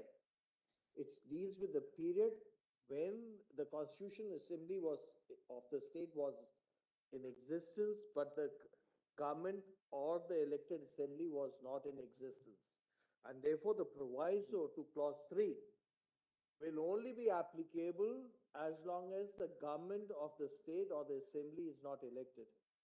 Because election of the assembly will take place after the constitutional assembly of the constitutional assembly of the state of Jammu and Kashmir enacts the constitution. Government was always in place from day No, one. man. no, maybe so. Government is always in Because place from day one. that appears to be the broad outline of this, outline of Article 370. What clause 2, when it refers to the Constitutional Assembly of the state, it is for the purpose of for framing the constitution of the state, which shall be placed before the assembly for such decision as may be taken thereon. Correct? So the Constitutional Assembly of the state makes the constitution, frames the constitution, it goes before the constitution. No, it can state in the constitution that that 370 is abrogated. What problems are there? It has the power. That's why there is a constituent assembly. And it says, Malaj, notwithstanding anything in the foregoing provisions, kindly note that. Notwithstanding, Malaj, 37(1)(b)(1) and 37(2). Notwithstanding any of that.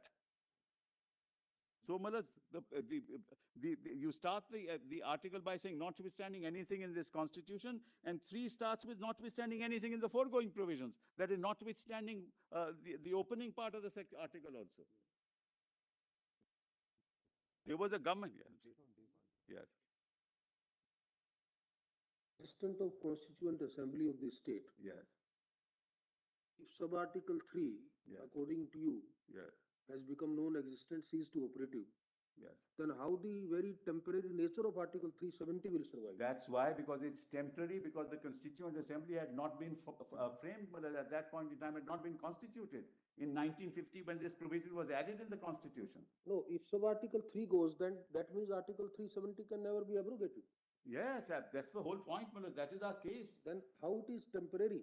It is temporary because when this article was framed, Malaj, there was no Constituent Assembly. It was the Constituent Assembly which could have taken the decision that we will abrogate 370 and merge completely with the Union of India like any other state. Mr. Sibal, your contention, if I've understood you correctly, is that the temporary nature of 370 is correlatable to the Life Constituent of the Assembly Constituent Assembly. life.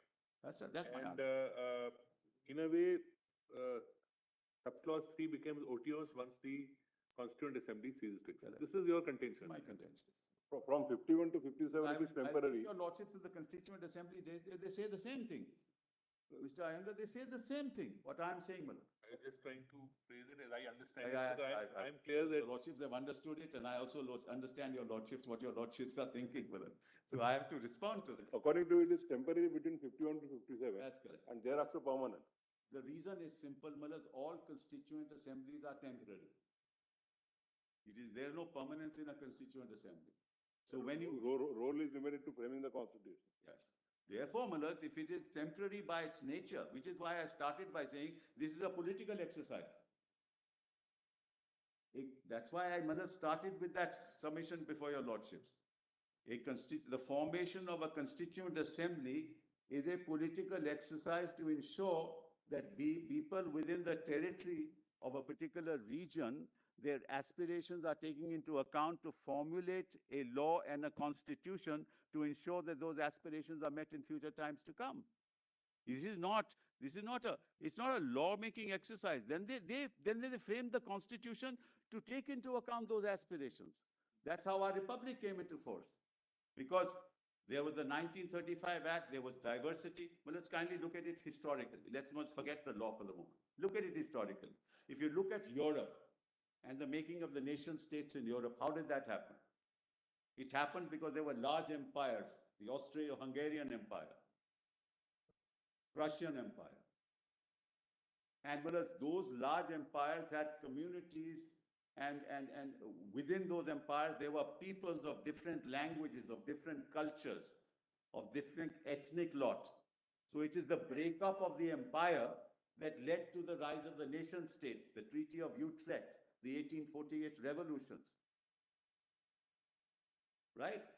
In India, the process was the opposite. It's the only exception. The process was just the opposite. There was disparity. There were existing disparities. There were 562 princely states. There were states, which were part of the British crown. They had to be amalgamated. And each of them, had certain conditions. But then ultimately they all agreed, okay, for the states that were part of 562, all agreed. But this particular state of Jammu and Kashmir was an exception. And the exception was constitutionally engrafted in Article 370. And the terms of the exception were constitutionally engrafted in 370. You can't jettison the people of the state of Jammu and Kashmir and decide that then what's the difference between this and whether it's the act of the crown? What's the difference between this and the annexation of Junagadh? Or the annexation of Hyderabad? Then it's an act of paramountcy that I am the union and I will decide.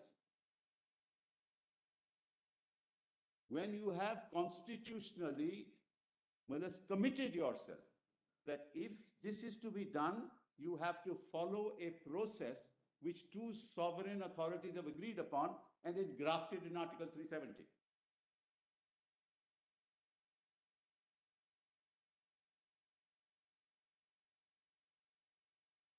Otherwise, Manoj, then it's exercise of paramount power.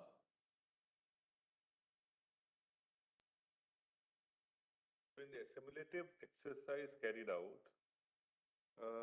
your submission, as I understand, is J&K is an exception because a temporary provision was created for a period of time, and after that it is engrafted permanently into the constitution. Because you can't revive the Constituent Assembly. I'm just saying, what is that? That's what my submission. Understand what I appreciate, Manoj, your lordships have fully understood what I'm trying to say. What is it that you have a state of Jammu and Kashmir with today 14 million people. At that time, Manoj, they were much less. They have no role to play in their own fate. They have no role to play. If in 1950 it was part of the Union, there would be no issue. The aspirations, the desires of the people, whatever it is, Manoj. After all, this was something that also had international repercussions at that point in time. If a elected assembly would want to abrogate 370, even that is not possible. Not possible. Not possible. That is why they had to, Manoj, do these things in the manner that they did.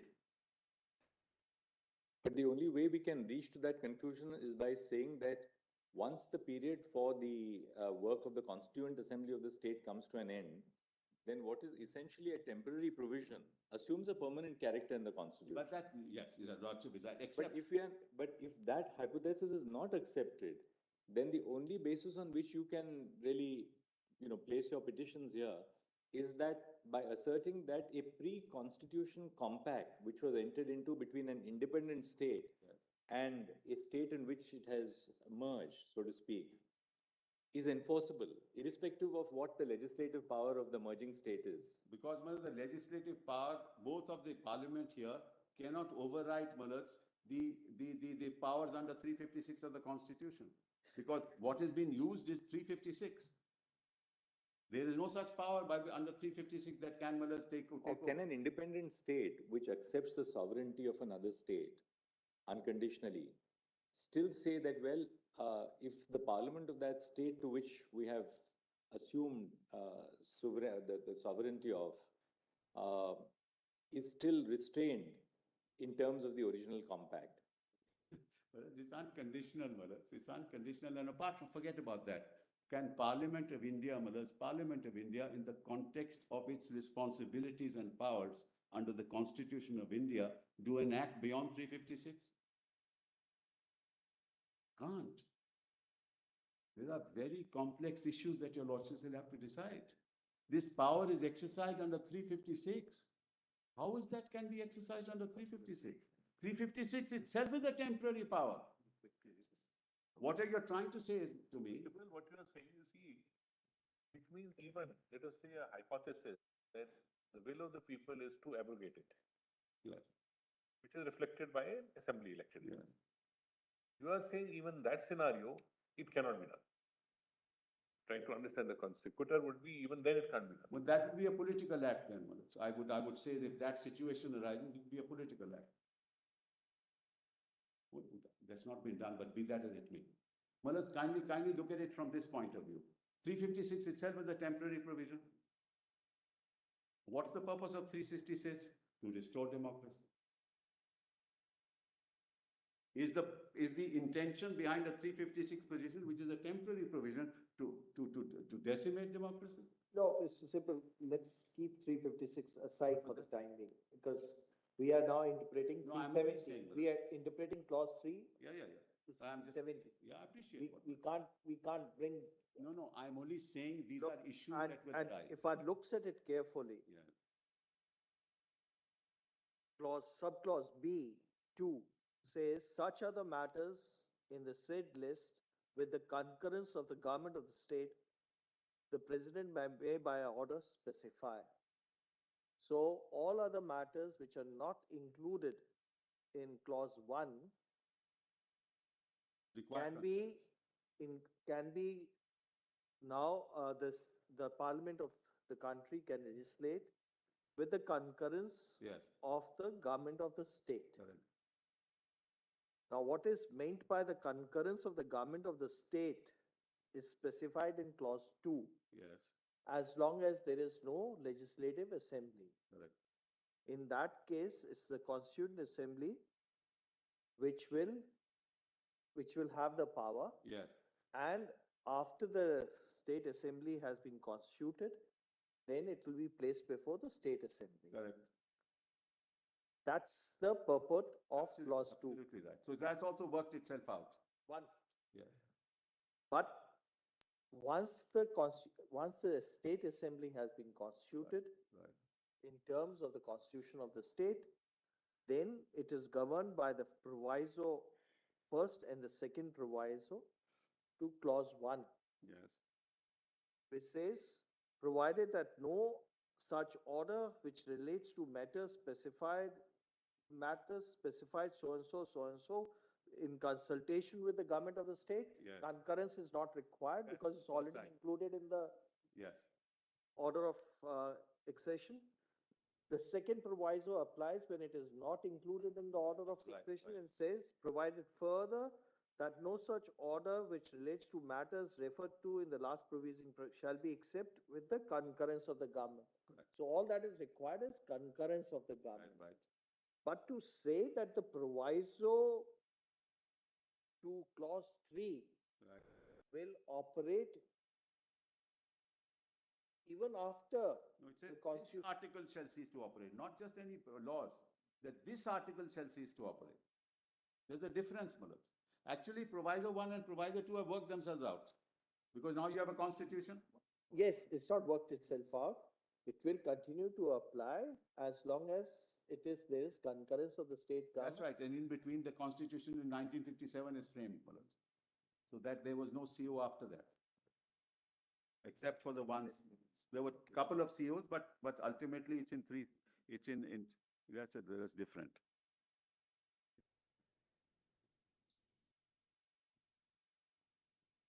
No. See, it says notwithstanding anything in foregoing provision of this article. This article. Well, we are interpreting 370. Let's look at it. Let's look at clause B, C, and D for a moment. Yeah. B, C, and D cover two types of situations. That's good. One, it covers entries of the union list and the concurrent list, Yeah. and it covers substantive provisions of the Constitution also. Now, clause B refers to the power of Parliament to make laws for the state, Yes. and it restricts it in two ways. Yeah. First, those matters which are governed by the instrument of accession, those entries in the union list and in the concurrent list, which are referable to the instrument of accession insofar as it reserves powers to Parliament, Right.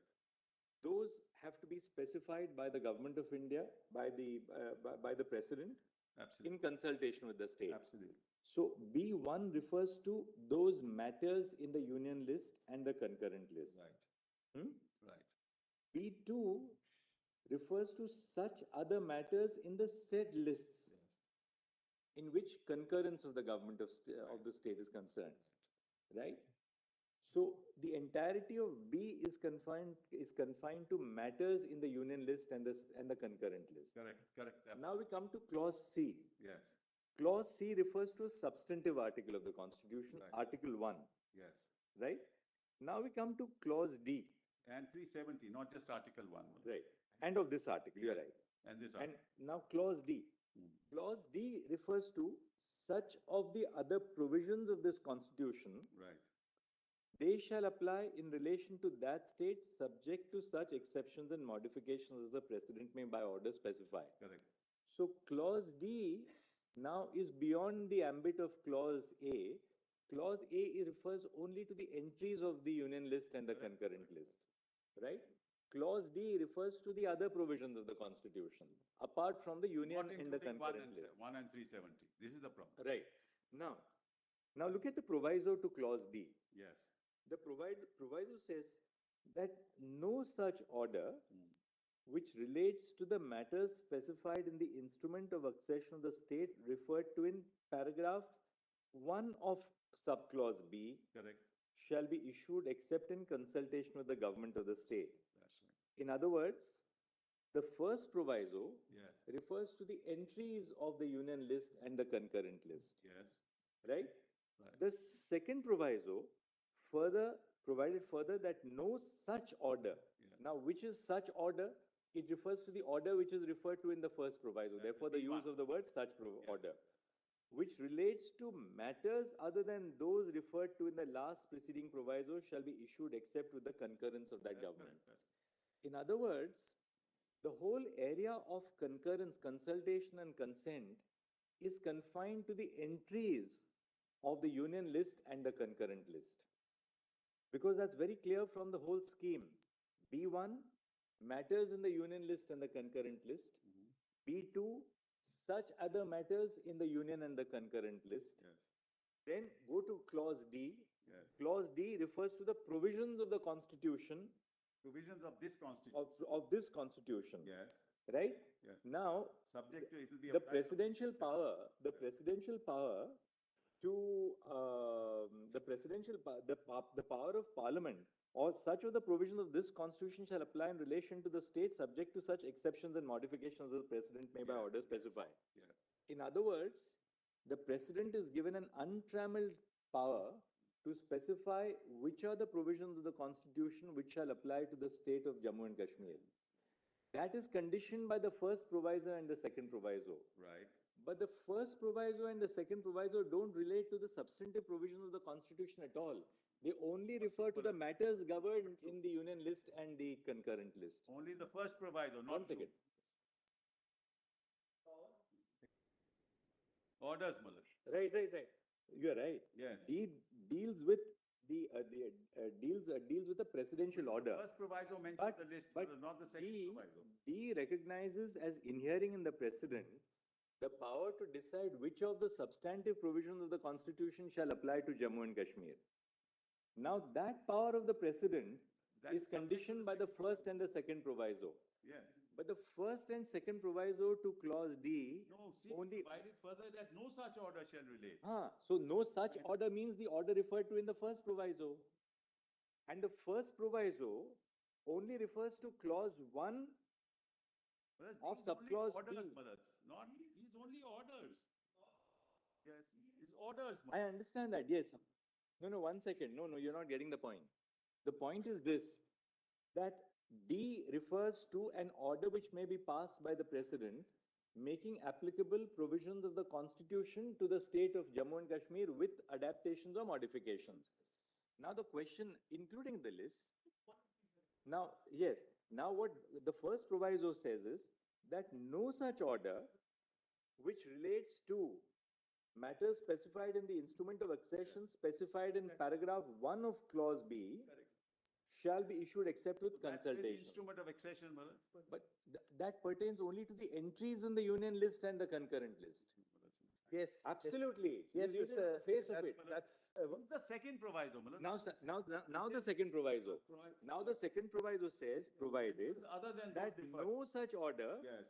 which relates to matters other than those referred to in the last preceding proviso. Concurrence. Therefore, Which includes D, Malak. no, It refers only, it cannot. I'll tell you why. Provided further that no such order means which order? The order referred to in the first proviso. And the order He also referred, mentions order, Manoj. sorry? He also mentions order. Proviso, Both use provisos word use such the word order. Such orders. No. Reference to the order in D. Just 1 minute. Manoj is not. He also says the same thing. My order specify. Silence. And also by an order. By an order.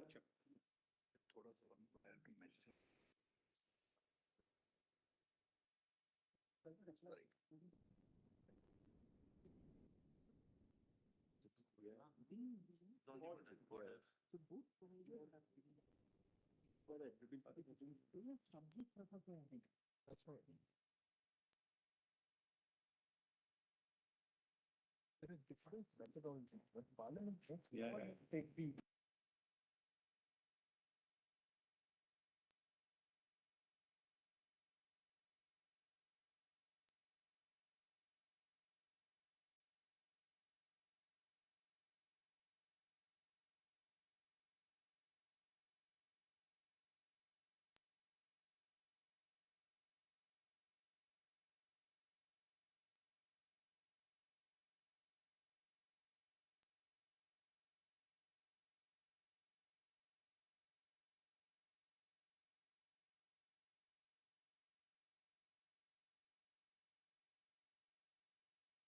Lords, Honorable the Chief Justice, Lord, in the morning, I'd mentioned a matter, there's Yes. higher urgency. There are 23 protests going on simultaneously with, well, we have a very volatile situation due to very unfortunate situations that happened in the neighboring state in Haryana and Nu.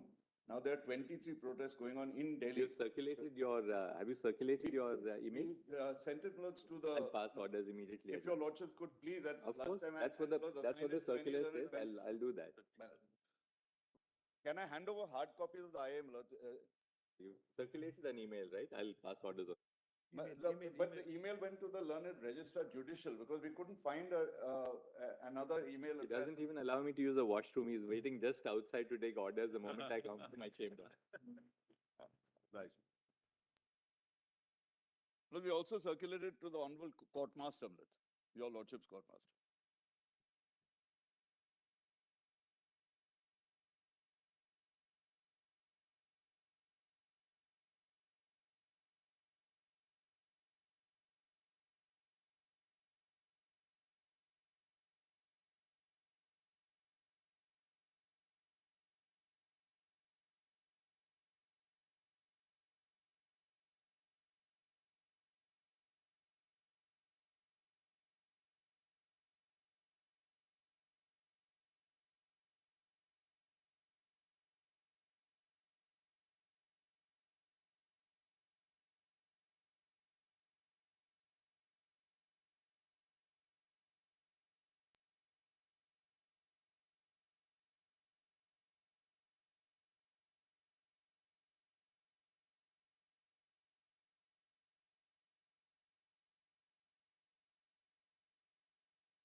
Yes. May I just very simply state what I think is the architecture of 370? Yes. Let's go back to it, Mullah.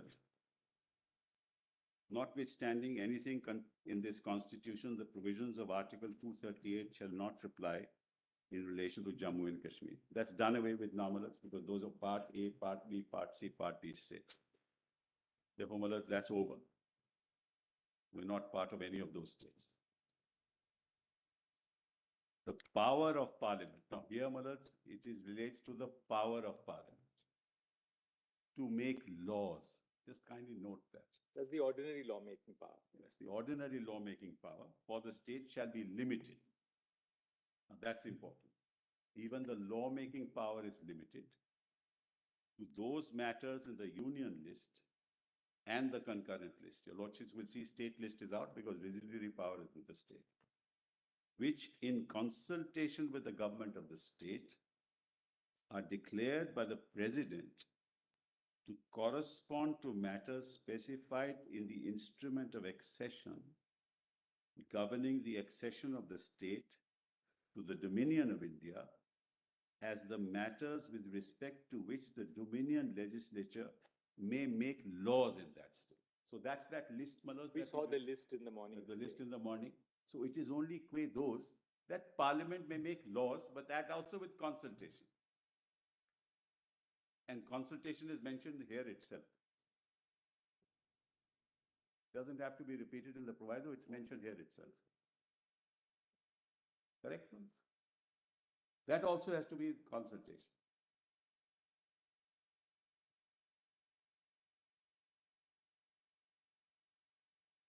I'm just trying to clarify the architecture. So that's with consultation.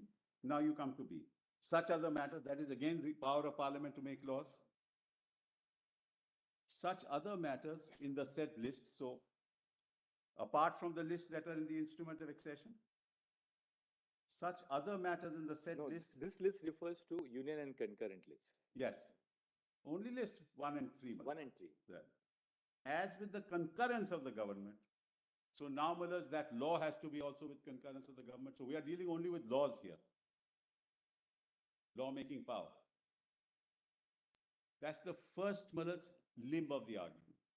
That's the restriction on the lawmaking power. That's the lawmaking power. Concurrence is mentioned here in respect of other matters, Mullahs. No proviso is required. Here, no proviso is required. Now, let's leave the explanation for the moment. The provisions of Article 1 and this article shall apply. See, the provisions of Article 1 and of this article shall apply in relation to that state. So, this is Article 1 and this Art 370. This becomes relevant for D, ultimately. Now come to D. D starts with the word. Now, D doesn't deal with laws. It deals with proclamation and orders of the president. Provisions, such of the other provisions of this. I pause here, mothers. Others excluding 1 and 370.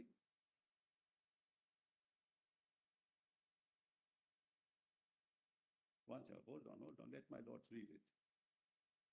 So D is, C says the provisions of Article 1 and of this article shall apply in relation to that state. And D says such of the other provisions, that is excluding 1 and 370, shall apply in relation to that state, subject to such exceptions and modifications as the president may by order specify.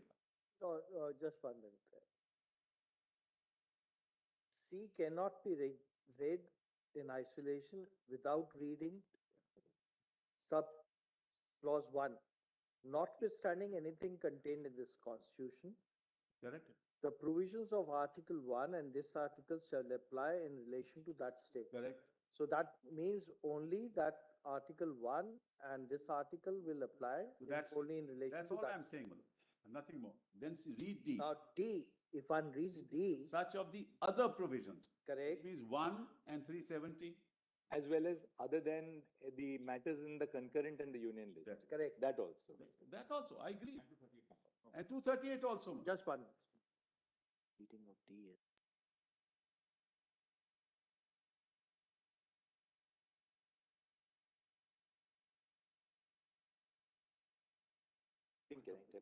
Yes. Whether Khanna's reading is that it will include D, but, sorry, C, but exclude A and B. Cannot, Mullah. It will. Otherwise, it'll lead Yeah. to a situation you are saying that 370 is a permanent article. Mullah, we'll come to that later whether it's. One minute, permanent. yes, that's your argument. Well, Three seventy is a permanent article which cannot be undone by, even with the concurrence. Let me forget that when I made that argument. Right now, you're just giving us the structure of the article. Forget that what I made that argument. That you're It giving is us the structure, temporary- yes? It is temporary on 26th of January 1950. Let's forget about anything else. It is temporary. Why? Because, Malad, the Constituent Assembly may still choose to. So it's temporary. There's nothing wrong with that heading.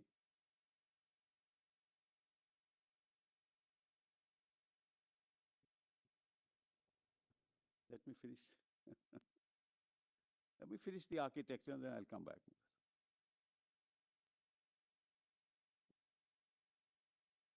So, Malad, I was reading such of the other provisions of the Constitution. So that is other than 1 and 370 shall and 238 shall apply in relation to that state, subject to such exceptions and modifications as the President may by order specify. Now you come to orders, not to laws. Provided that no such order, what order? Order under D. Colon, read the colon, Malad, specify colon. Right? Provided that no such order which relates to the matter specified in the instrument of accession, again, Malad, of the state referred to in paragraph 1 of subclause B shall be issued except in consultation with the government of that state. Again, a colon. Provided further that no such order which relates to matters other than those referred to in the last preceding proviso shall be issued except with the concurrence. You go to B1 and B2. So that was the law, the same template, now the orders for the rest of the provisions. Then read 2, Malad.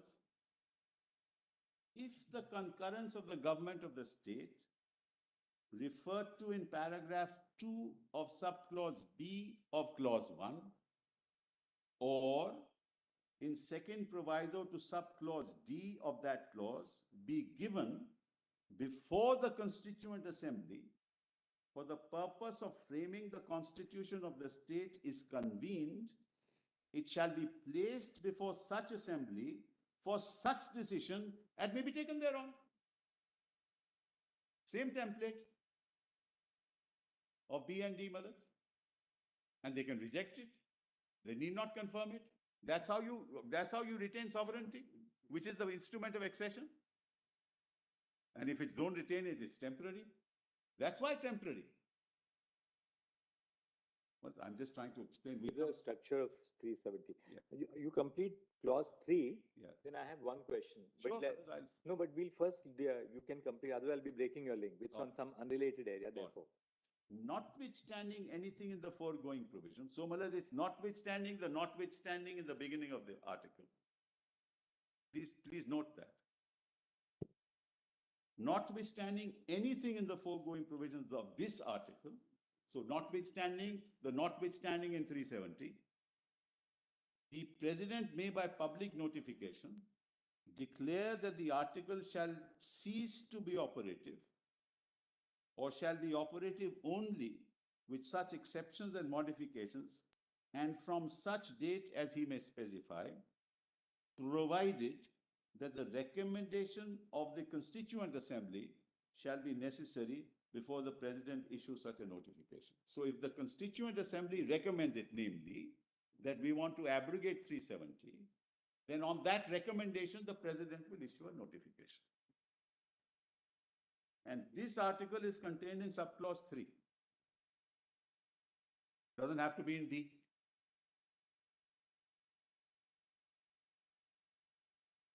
So that, according to me, is the architecture of 370. Sybil, I have just one question on this. B1 refers to those matters in the instrument of accession which have been ceded by the Maharaja to Correct. the Union, the Dominion's power. B2 refers to all other matters in the Union and concurrent list other than what is covered by 1. Fair enough. Now, suppose in the area of the Union and the concurrent list, something is not covered by B1 or by B2. In other words, Yes, yes. it's not referable to those subjects mentioned in the instrument of accession, and it's not covered by B2 at all. That power is not entrusted to the state. B2 is all other lists, Mullah. No. B2 says such other matters in the said list as with the concurrence of the government, the president may order That's an all, specified. so all list, all matters in the list. Right, of Yeah. course. It covers, it's a residuary. Everything, Mullah, everything. Yeah, so you have to take the concurrence of the state. Yes. Now, suppose it is not covered by B2 in the sense that there is no concurrence of the state. Right? It's not covered by B1 Yes. and you have not taken the concurrence of the state under B2. Correct. On such an aspect, the state legislature cannot exercise power because it's not in the state list. One second, Residuary Nizam, one power second. with the state. Nizam, 1 second. Residuary power of the One state. second. Yeah. The state legislature, the state legislature is operating on the state list. And residuary power, Mullah. Residuary power came in and when? Under what? Other way around, Mullah. No, Kashmir, it was there from the beginning. Where does the residuary power find Yes, I'll show that to you, Lord. This is part of the instrument itself. instrument of accession? Yes, it is part of Mullah's all orders of the government. No, but has specifically there's a. It's also part of the constitution. Mullah. I'll show I that. just wanted to see whether it's part. of the Yes, you're always to take it, Mullah. I'll Because keep that. otherwise there'll be a peculiar Agreed. situation Yes. where neither parliament can exercise power, I will nor show- can the state legislature I exercise take your power. lordship's point. I will demonstrate to Yeah. your lordships that the residuary power was with the state legislature throughout and with the state government throughout. That was the condition on which, Mullah, the accession took place. And I will demonstrate that to your lordship. That's Mr. Simple, that's the slightly least of different. my problems. Mr. Simple, slightly different. Okay. Yes. Yes. Which is very different from what is subject matter of 1 and 2, Yes, right. because they do not deal with abrogation of the Absolutely, article. absolutely. Yes, absolutely. Your lordship is right. And therefore, when we read at that power, which is specifically conferred on the president, Yes. then proviso, leave aside for the time being the proviso. Do you agree with that interpretation? No, I For, don't. for the time being, just leave the proviso. Well, look, I can't read the constitution in this fashion. I can't even read an act in that fashion. Let's forget the constitution. How do I leave the proviso when the constitution is staring us in the face? No. The question Your was, lordship is putting to me. therefore, clause 3 deals with abrogation of the article itself, which is not the subject matter of 1 and 2. No, it's subject matter of C, Article 1 shall apply to the state. No, Mullah. correct, but it deals with complete abrogation of the article itself. I agree. And in that context, you may argue that your argument at the first fold was, it will be only if the conditions of the proviso is satisfied, that clause 3 will apply. Otherwise, if the conditions of the That's how proviso your are not lordships have satisfied, interpreted. clause 3 will not That's how apply. your lordships have interpreted proviso since 1950, Mullah. That's all that I can say. I can't say more than that. A proviso may in some cases be an exception. A proviso may in some cases be an elaboration. There's a or- difference, Mullah. Yes. There- The there- lordship- It depends upon the nature of the. the- Provisos are sometimes change That's not colors. proviso, Mullah. Proviso that the One recommendation, rule for a proviso in that sense. provided that the recommendation of the legislative, of the constituent assembly shall be necessary. It's a restriction on the exercise of power. That's right, referred to in clause 2, Mullah. Quick way to interpret clause 3, to say that the power existed and then will vanish once the Constitutional Assembly of the state is no longer exists. But you kindly read 2, Mullah. If the, if the concurrence of the government of the state referred to in para 2, subclause B of 1 or the second proviso to D of that clause be given before the Constituent Assembly for the purpose of framing of the Constitution of, that's the purpose. Mr. Sibal, you have contradicted yourself. When you refer to clause C, subclause C is an independent clause and clause D not applicable to clause C. No, no, Then what the I'm second saying is, proviso will not in apply. both cases. And therefore only subclause 3 will apply. Himala's point is clause 2 says that Clause 3 will even, apply. even for the purposes of those notifications. Anyway, we'll asked- examine that. Yes. We Now, have understood your no, line of no, argument. no, there is something that's missing, Malas. The proviso says, provided that the recommendation of the Constituent Assembly of the state referred to in clause 2. Why are they saying that, Malas? The purpose is given in clause 2. Provided that the recommendation of the Constituent Assembly of the state referred to in clause 2 shall be necessary for the president before the president issues such a notification. It is necessary in actual, and before he issues it. How can you say that it's explanatory or that it's an independent clause? It specifies how it is to happen.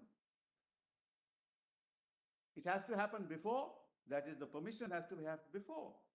You know, the reason why clause 3 refers to the Constituent Assembly of the state referred to in clause 2 is because clause 2 refers to the Constituent Assembly for the purpose of framing the Constitution. That's correct. That's exactly Right? my point. That's your Yeah, point. You yeah, get that point? yeah. Now, therefore, the recommendation of which Constituent Assembly, this makes it very clear that one and only Constituent Assembly which was formed for the purpose of framing of the state constitution. Absolutely right. Once the frame of the constitution was done, then that purpose of the Constituent Assembly is not like a permanent body.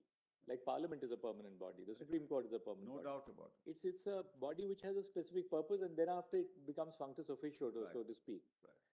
Therefore, once the Constituent Assembly had fulfilled its purpose, then the proviso itself has no application.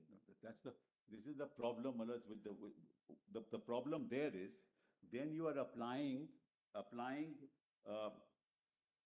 3 without the proviso and saying this is a blanket power, then then Malaj, the president can do it anytime without any consultation Also, with Mr. anybody. Sibal, one He thing just, which we he must just bear in passes an mind- order.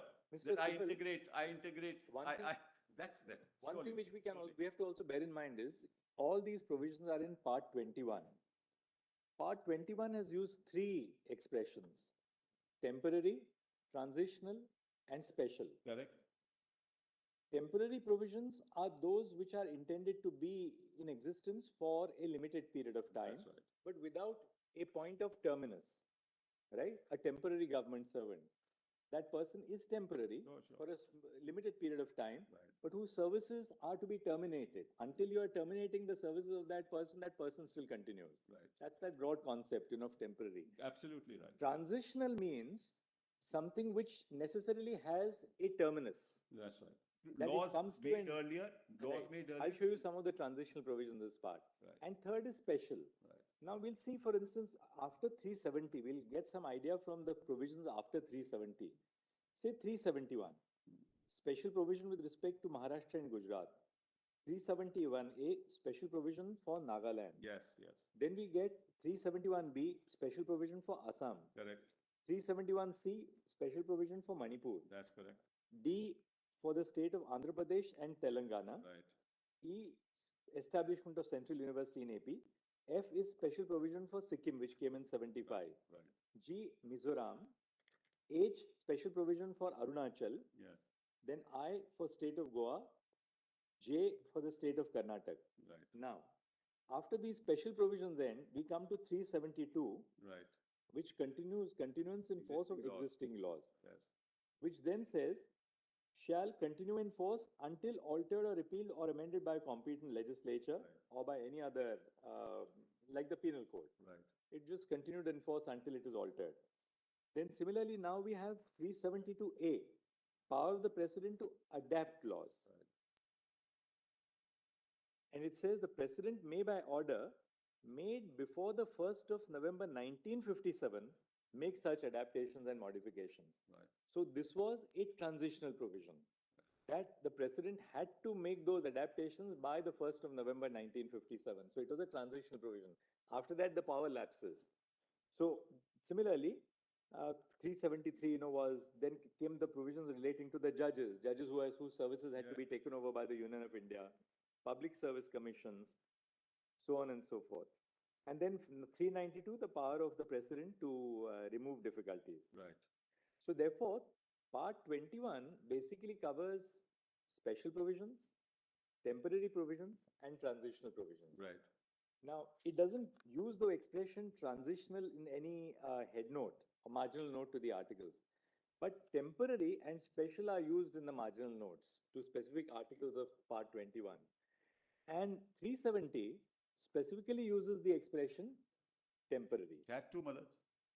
It had to. So, can we then, by saying that the power under clause 3 goes once the Constituent Assembly comes to an end, really convert this into a permanent provision, which it was never intended to be by the But Constitution? that's, Malad, your lordships are now putting to me, it was never intended to be. In 370, when it was put in, it had to be a temporary provision.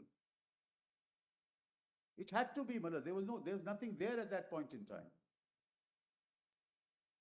It had to be, Malad. It could never be a permanent thing. So why did the Constitution then put it in part 21? Because, Malad, it is a separate, it relates to a particular state where the two sovereigns have come together and made a compact which is incorporated and integrated. No, part 21 does not deal only with Kashmir. Doesn't deal only with Jammu and Kashmir. It deals with other states also. I'm sorry, I didn't get. Part 21 Yes. does not deal only with Jammu and Kashmir. No, of course not. That's why I'm saying it's a separate independent provision and has to be interpreted on its own terms. You can't incorporate Muller's concepts outside of 370 and integrate them into 370 and say, this is how we'll read 370. Yes. 370 is not temporary. 370 is not temporary. General note expressly says it's temporary. No, it says temporary provisions with respect to temporary provisions. In other words, this is a provision which is temporary till such time as the Constituent Assembly decides this way or that way. That's the whole purpose, Mullah. Because when the Constitution came into force, there was no such thing as the Constituent Assembly even. How did the Constitution add this here? Because there was an understanding. Otherwise, why would you bring in the term Constituent Assembly in 370? It was not anywhere else.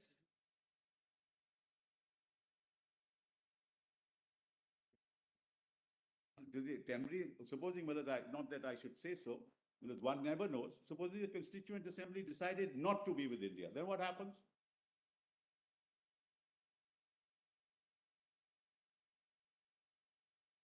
We would have to do what we did to Junagadh. There are two types of temporary provisions in Part 21. One type is Article 369. 369 says Parliament had the power to make laws for a period of 5 years. That's correct. On certain matters, even if they may not be in the concurrent. Absolutely, yes. So they were temporary with reference to time. They were temporal. I agree. Then 370 is an illustration of a case which is temporary in the sense it will operate till abrogated. Would it be? I mean, we're just, when Mr. Not Zubar, till abrogated. when we are putting your point, it's actually we are thinking I that. understand. We are just. I understand, Malad. This is, your lordships have always done this, Malad. Your lordships, this is a very fruitful debate because we all have to understand. Well, we are here And standing it's only in for that India. process that We're we can standing for the really. people of India. We're not, Malad. This is not something that we believe we are totally integrated into India. That's not an issue, Malad. We have said so. Therefore, there is no, as far as, I mean, our constitution says we're an integral part of India. So where's the question of moving away from that? Yes, yes.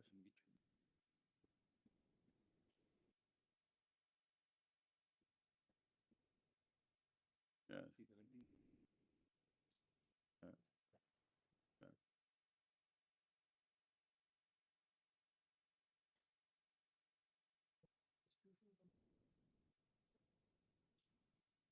There were only two choices, Malad. So we said, the Constituency Assembly said, all of Constitution to apply, we'd be like any other state. But they don't have to make a constitution of their own. Then they don't have to make a constitution of their own.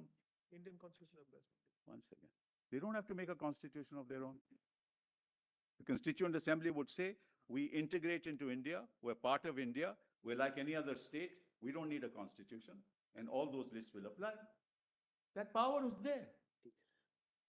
So why was it called a temporary provision? Because that had to be decided by the Constituent Assembly.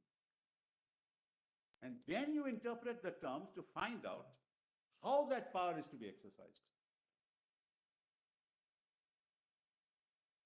Because it was unlike any other state. The residuary power was always with the state. In the Delhi Agreement in 1952, I haven't reached that. 370 came in with the original constitution. Yes. But is there anything in the Constituent Assembly debates which throws Yes. lights on why they introduced it? I'll do that straight away. Malad. Yes, I'll give your lordships that. Exactly what I'm saying is what they said. Let us see the CAD. Volume 8, Malad. Volume 8. Can provide interpretation now.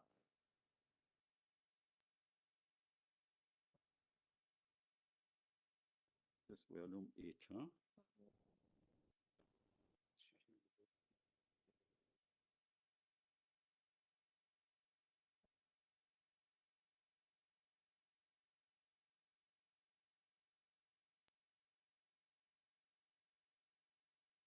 Yeah. Originally, I kindly see volume 8, PDF page 1173. It's okay, 1174 actually. Volume 8, PDF page 1174. 1174. PDF 1174. Volume 4034. Running page 4035. 4035. Yes, running page. But PDF 1174, Volume 8. volume 8. By now we know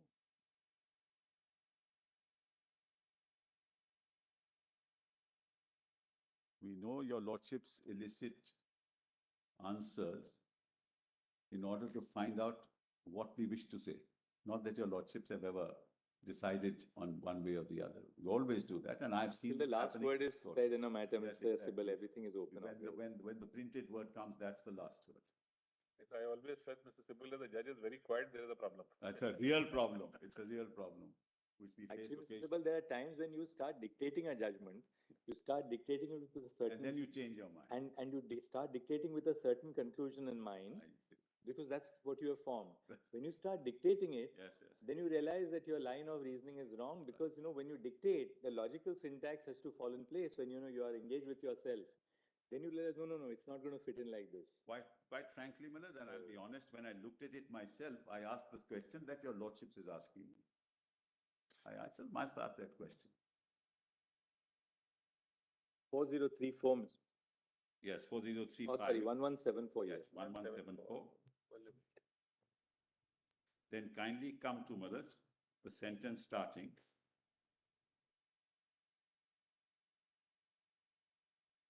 Sir, this matter, your lordship has that? They set out, Malad.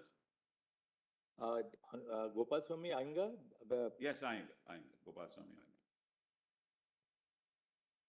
yes.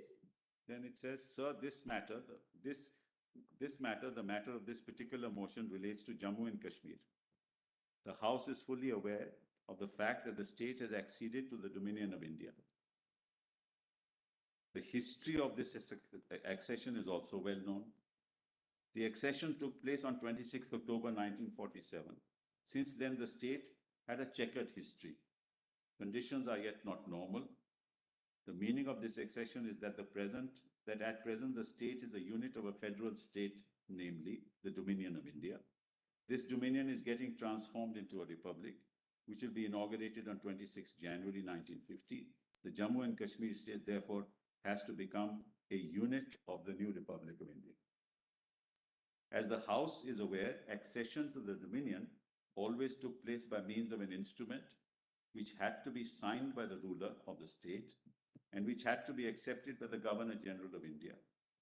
That has taken place in this case.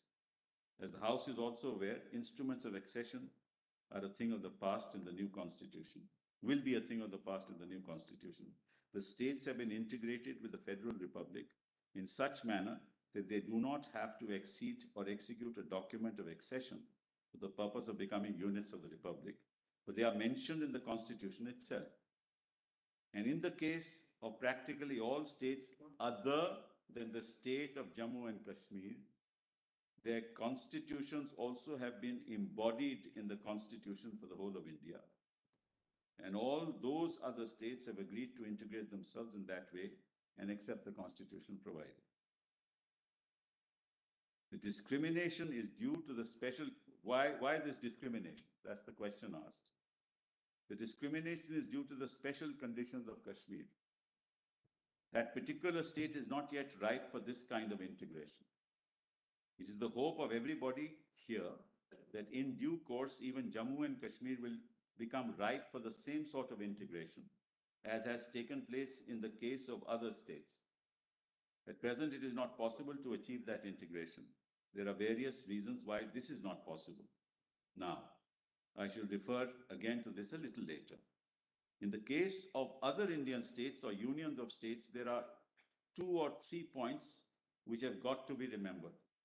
They've all accepted the constitution framed for states in part 1 of the new constitution.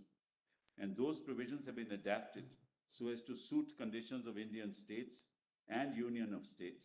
Secondly, the center, that is the Republican Federal Center, will have power to make laws applying in every such state or union to all unions and concurrent subjects. Thirdly, a uniformity of relationship has been established between those states and unions and the center. Kashmir's conditions are, as I have said, special and require special treatment. I do not want to take much time of the House, but I shall briefly indicate the special conditions are.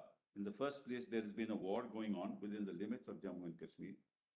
There was a ceasefire agreed to at the beginning of this year, and that ceasefire is still on, but the conditions in the state are still unusual and abnormal. They've not settled down. It is therefore necessary that the administration of the state should be geared to these unusual conditions until normal life is restored. Part of the state is still in the hands of rebels. We are entangled with the United Nations in regard to Jammu and Kashmir, and it is not possible to say now when we shall be free from this entanglement.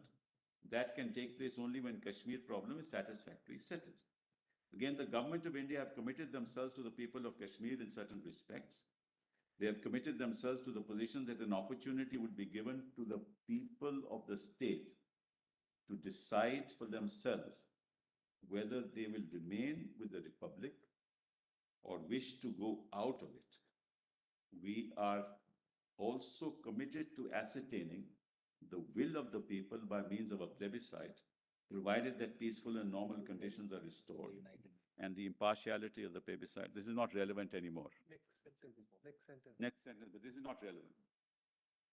Plebiscite issue is not relevant. Part is not relevant as per your comment.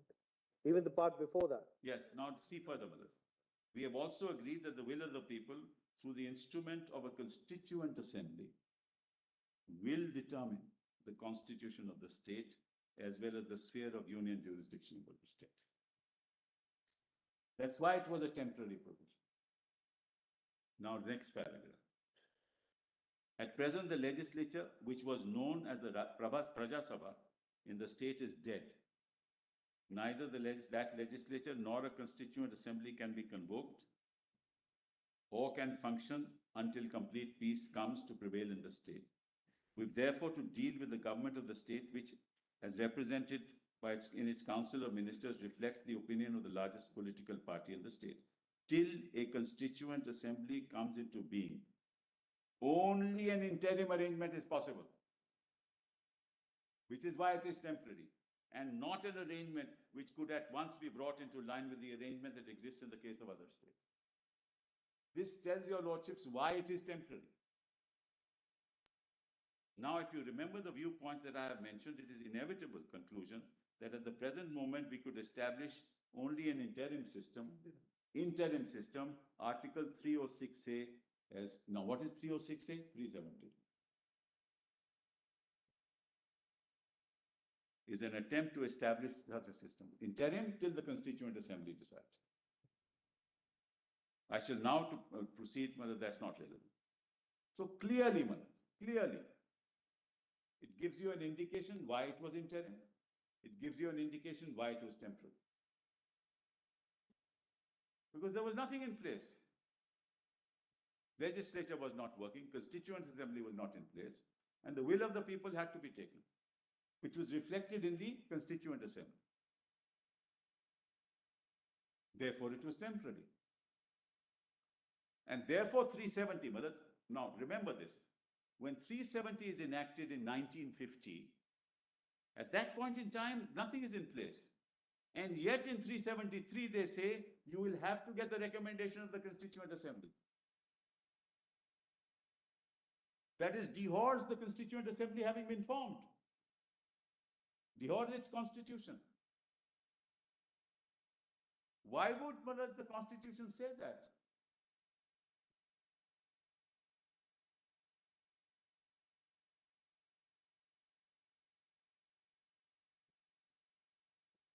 Then kindly come to 4039. Second paragraph of 4039. Yes, that's. Now it's very interesting,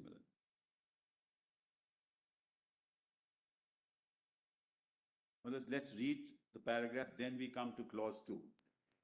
First that, and then I'll read the other paragraph. Then we come to clause 2. My lords have that? That's PDF 1178. 4039. That's right. Justice called them.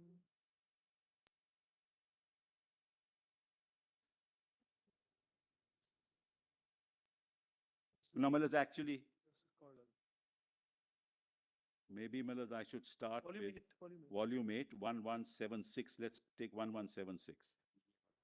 PDF 1176. Running page 4037. Then read the whole thing. You might be Yeah, I'll read the whole thing. Because it will be the interpretation they asked you before lunch. Malas, most of your lordship's questions, Malas, hopefully are answered in this. There's the second portion of this article, 1076, Malas. He hasn't got it.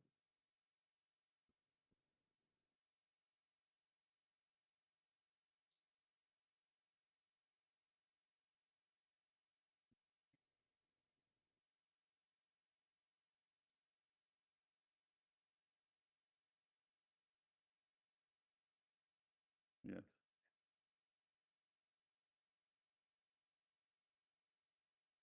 He says, Malas, I shall now proceed to, your lordship has that paragraph? I shall now proceed to take the House through the provisions of this article.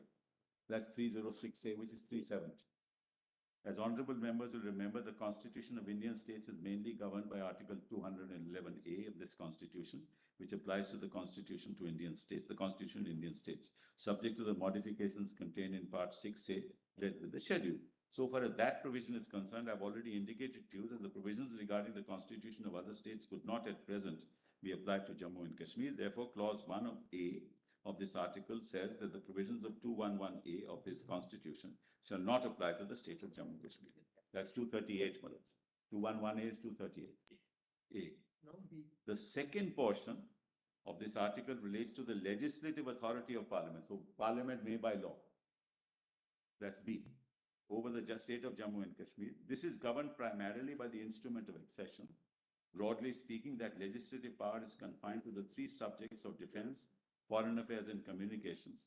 But as a matter of fact, these broad categories include a number of items which are listed in the instrument of accession. I believe they include, I believe they number some 20 to 25. Now, these items have undergone a change in description, in numbering, in arrangement, as amongst themselves in List 1 and List 3 of the new Constitution.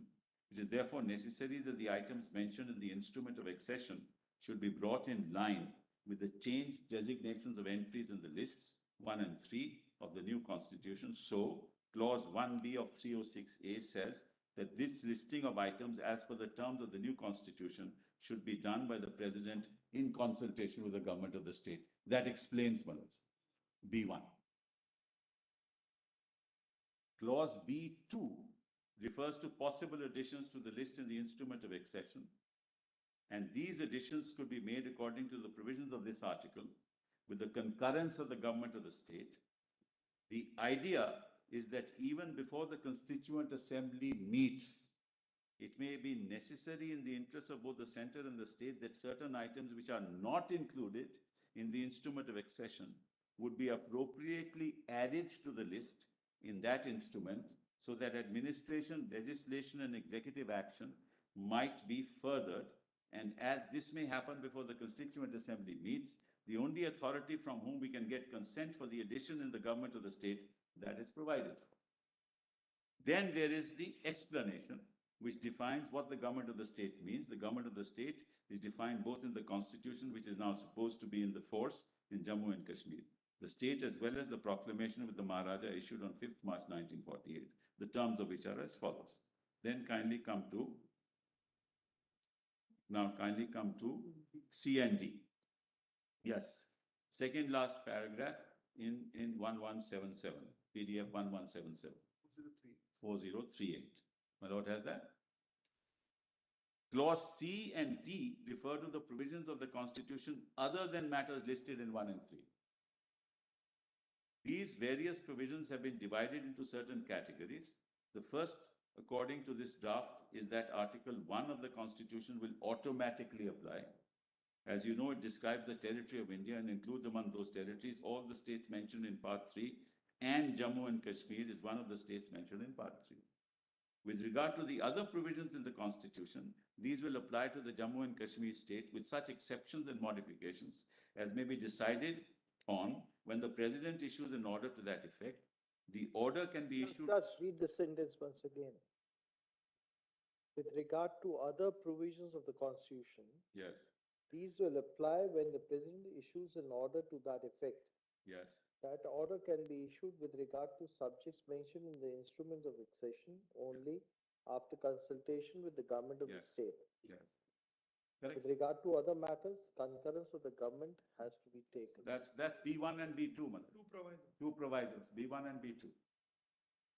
That order can be issued in regard to subjects mentioned in the instrument only after consultation. In regard to the others, it concurs. Now, it is not the case, nor is it the contention of the members of Kashmir government, whom I took opportunity of consulting before this draft was finalized. It's not their intention that the other provisions of the. The case, No. Sorry.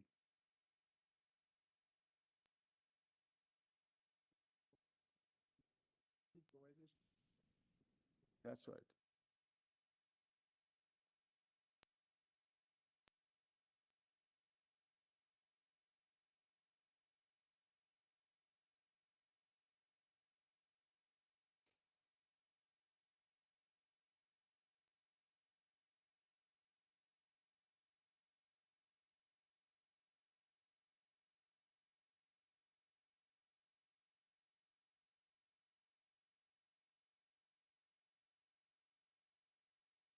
Now, it is not the case, nor is it the intention of the members of the Kashmir government, whom I took the opportunity of consulting before this draft was finalized. It's not their intention that the other provisions of the Constitution are not to apply. That particular point of view is that these provisions would apply only in cases where they can suitably apply and only subject to such modifications or exceptions as the particular conditions of Jammu and Kashmir may require. I wish to say that no more about that particular point at the present moment. Then we come to clause 2. You will remember that several of these clauses provide for concurrence of the government of Jammu and Kashmir state. Now, these relate particularly to matters not mentioned in the instrument of accession. And it is one of our commitments to the people and government of Kashmir that no such additions should be made except with the consent of the Constituent Assembly, which may be called in the state for the purpose of framing its constitution. In other words, what we are committed to is that these additions are matters for determination by the Constituent Assembly of the state. This is commitment. Now you will recall that in some of the clauses of this article, we have provided for concurrence of the government of the state. The government of the state feel that in view of the commitments already entered between the state and the center, they cannot be regarded as final authorities for the giving of this concurrence, though they are prepared to give it in the interim periods. But if they do not give this concurrence, this clause, if they do give this concurrence, the clause provides that that concurrence should be placed before the Constituent Assembly when it meets, and the Constituent Assembly will take whatever decisions it likes to take. What can be clearer than this? The last clause refers to what may happen later on, which is why it's temporary. So the paragraph which you read is with reference to clause 2, not with reference to clause 3. Yes, I'm not saying that. I am just The reading. last clause is clause 3. I'm not saying, I'm saying I'm reading it holistically so you know why it is called temporary. 2 and 3 are temporary, no doubt about it, because they have to be actually agreed upon by the legislature, by the Constituent Assembly. Now C3. The last clause refers to what may happen later on. We have said Article 211A, which is 238A, will not apply to Jammu and Kashmir, but that cannot be a permanent feature of the constitution of the state, and hope it will not be. So the provision is made that when the Constituent Assembly of the state has met and taken its decision, both on the constitution for that state and on the range of federal jurisdiction over the state, the President may, on the recommendation of the Constituent Assembly, issue an order that this Article 306A shall either cease to be operative or shall be operative only subject to such exceptions and modifications as be specified by him. But before he issues any order of that kind, the recommendation of the Constituent Assembly will be a condition precedent. That explains the whole of the article. Well, there can be nothing clearer than this. I mean, we in hindsight, sitting in 2023, can't interpret a provision except on its terms. We're here to interpret the Constitution. We're not here to legitimize a process which is inconsistent with the express terms of the Constitution.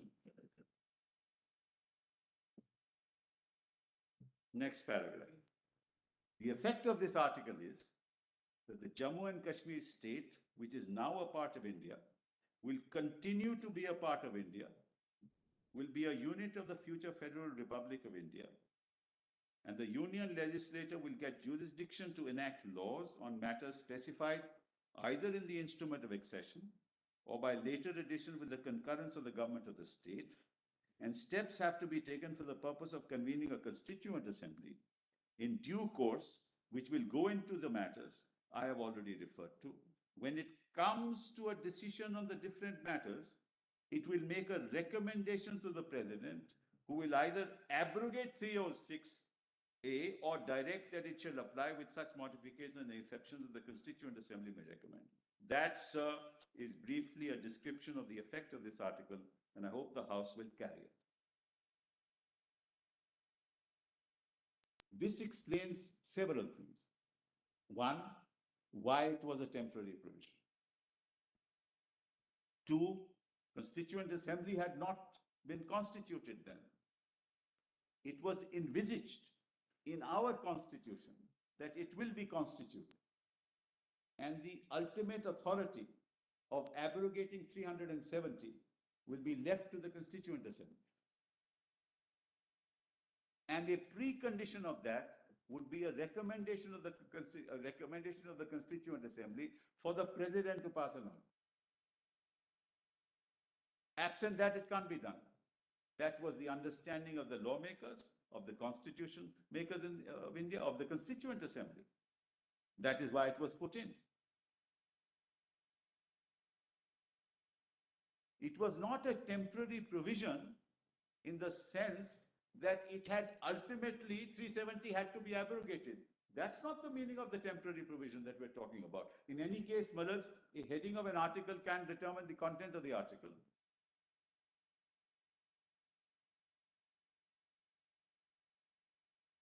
Content of the article is clear. So, Malads, the government of the day was staring at the provisions of Article 370. And according to me, through a political act, not a constitutional procedure, declared that 370 is gone. That's why I said it was tossed out of the window through a political act, not through a constitutional act.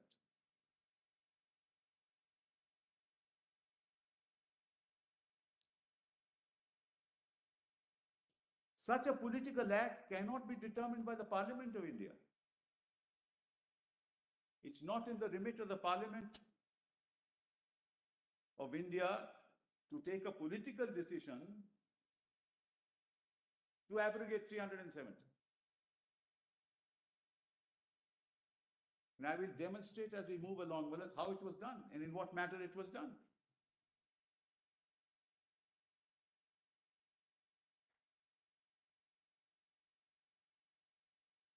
Nobody can deny that the people of Jammu and Kashmir are with the Union. It's an integral part. Nobody can deny that. But there is a special relationship. There is a unique relationship which is engrafted in 370 itself. You can't jettison that except by following a process which is ordained by law. So, as your lordships asked me on the constitution, I wanted to just mention this. This is the debate. Amaranth.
And then I just want to mention that all the amendments sought, Malad, were all rejected and withdrawn, Not moved. not moved. Mr. Mahavir, he did not move those amendments. Yes. So, Malad, may I go back to the list of dates now that I've, Malad, put my permission on Article 370 straight away? Well, Lordship, let's go back to the list of dates, Malad, Girish. Malad, kindly come to my written submissions, volume 2, And the PDF page is 41. Same page that I left. We are on the list of dates and the serial where you left. Yes, ma'am, that's right. The report, unless we have a clear picture of 370, but it will be difficult to. Item 33 at page PDF 41. My lords have that? Justice.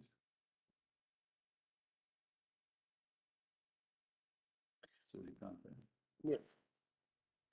Under 370 sub-article 1 of the Constitution and following consultation with the government of Jammu and Kashmir, the President issued the Constitution application of Jammu Kashmir Amendment Order 39, modifying Articles 54, 55 of the Constitution, as long as they applied to state of Jammu and Kashmir. Now, as your lordships will notice, each of these orders were issued under B1.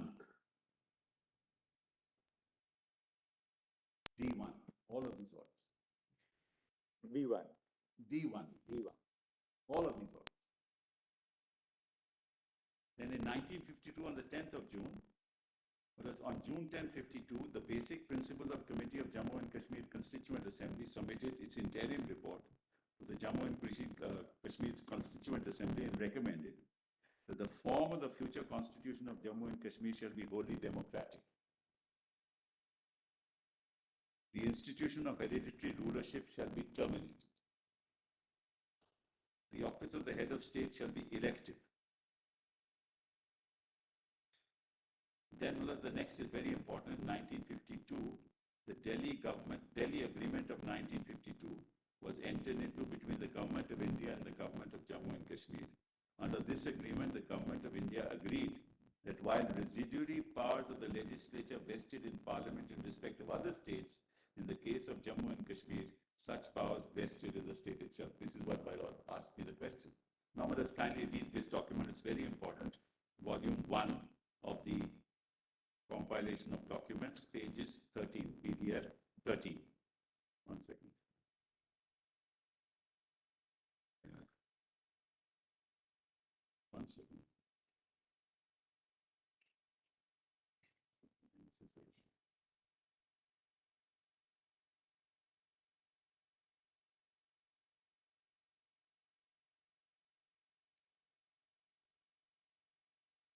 Should have that. The Delhi Agreement 1952. Surikant has that. This is Madhav's Page, page 13, PDF 13. This doesn't seem to be the main 41. agreement. This seems to be some summary of the features of the agreement. Yes, yes. It's a summary of what are perceived. What happened, what the features are. Where is this summary taken from? Because the authenticity will depend on that. The very next page is there, Madhav, I believe. This is Sheikh Mohammed Abdullah's statement to the Constituent Assembly on the Delhi Agreement on 11th August 1952. That's at PDF 16.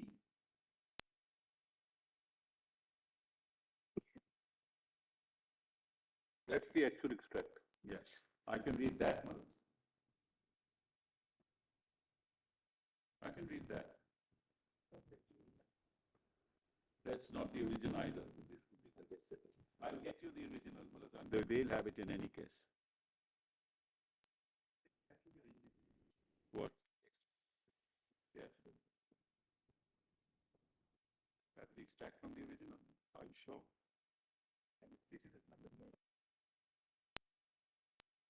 What is that page? 13 is an extract of the original. Summary of Summary, actually. The main features of this agreement. Page 16 is the extract.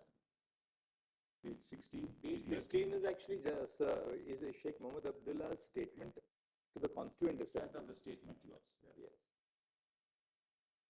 Can I read the summary, Madhav? This is not something that will be.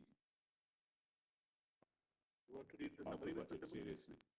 Says that in view of the uniform and consistent stand taken by the Jammu and Kashmir Constituent Assembly, the sovereignty in all matters other than those specified in the instrument of accession continues to reside in the state. The Government of India agreed that while the residuary powers of the legislature vested in the centre in respect of all states other than Jammu and Kashmir, In the case of the latter, they vested in the state itself. It was agreed between the two governments that in accordance with Article 5 of the Indian Constitution, persons who have their domicile, we're not concerned with so much with the domicile issue. And I can read it. That the two governments that in accordance with Article 5, persons who have their domicile in Jammu and Kashmir shall be regarded as citizens of India. Subject, but may not be directly relevant. That's why I said, Malad. Then Malad 4 is the union government agreed that the state should have its own flag in addition to the union flag. But it was agreed that the state government, that the state flag would not be a rival to the union. It was also recognized the union. Keep that out. House other asset has to be. Yeah, that's what that also. Then small Roman 6. Yeah. With regard to the fundamental rights, some basic principles agreed between the parties were enunciated.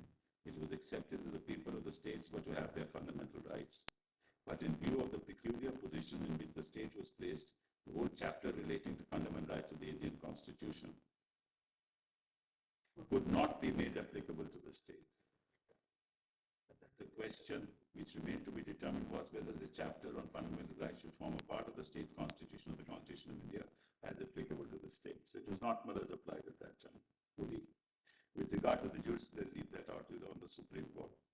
And then Malaz, there was a great deal of discussion. Item 8. With regard to the emergency powers, the government of India insisted on the application of Article 352, barring the president to proclaim a general emergency in the state.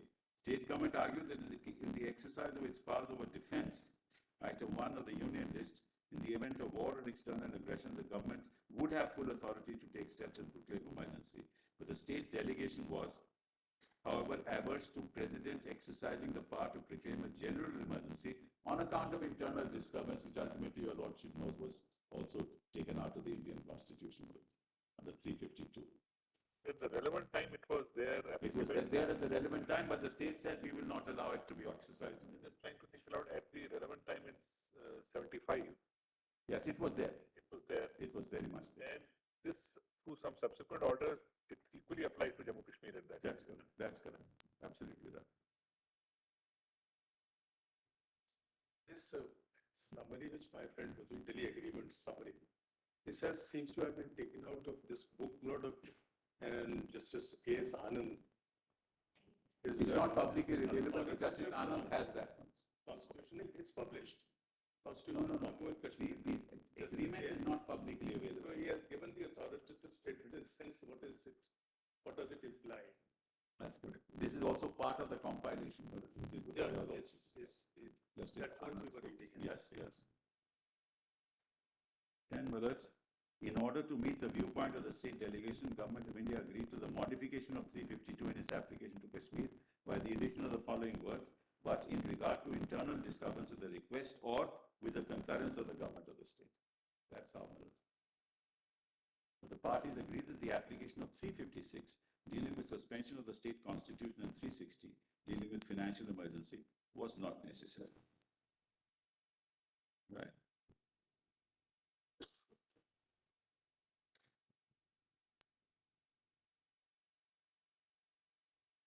Then let's Sheikh Abdullah's statement to the Constituent Assembly on 11th August. I crave permission to make a statement before the House in regard to the constitutional relationship with Jammu Kashmir and the Indian Union. As the honorable members are aware, during the last session of the Constituent Assembly, the Basic Principles Committee had submitted a report making certain specific recommendations about the future head of the state. House, while accepting these recommendations, had charged the drafting committee to present for the consideration of the Assembly a draft resolution incorporating the proposed principles for the election of the head of state. Drafting committee will no doubt submit its report to the House. Since the changes proposed in the Assembly involve corresponding adjustments in the Indian Constitution, Government of India desired that it should have time to discuss with our representatives with other matters pertaining to the constitutional relationship of our state with the Union. During the last stage of these discussions, it became necessary for me and some of my other colleagues in the government to participate in the talks. I'm now in a position to inform the House that certain broad principles have been laid down and certain decisions have been tentatively arrived at between the two governments. The basis of our relationship with India is the instrument of accession, which enabled our state to enter into a union with India. In accordance with the terms of the instrument, certain powers were transferred to the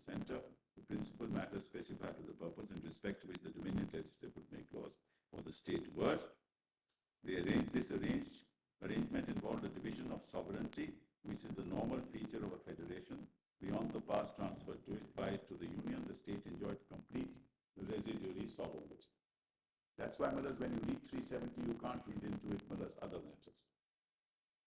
But these terms of the association of our state with the Dominion were maintained, and subsequently, when the Constituent Assembly of India was charged with the task of framing a constitution, this overriding consideration was kept in view in determining the position of this state in the proposed constitution. Earlier to this, it had been agreed between the two governments that in view of the special problems arising in respect of this state and the fact that the government of India have assured its people they would themselves finally determine their political future, a special position should be accorded to Jammu and Kashmir in the future constitution so that a limited field of the union powers over the state is ensured. Our representatives were nominated by the Jammu and Kashmir state to the Constituent Assembly of India. These representatives participated in the deliberations of the Assembly in India at a time when the bulk of the Indian constitution had already been adopted. It was at this stage that the constitutional position of this state was determined in the Constitution of India. This is very important. It was in a collaborative exercise, a dialogue. It was not behind the back of the Union of India or anything like that. They knew what was to happen in the future. Representatives of Jammu and Kashmir reiterated their view that our association with India should be based on the terms of the instrument of accession. It was at this stage that the constitutional position was determined.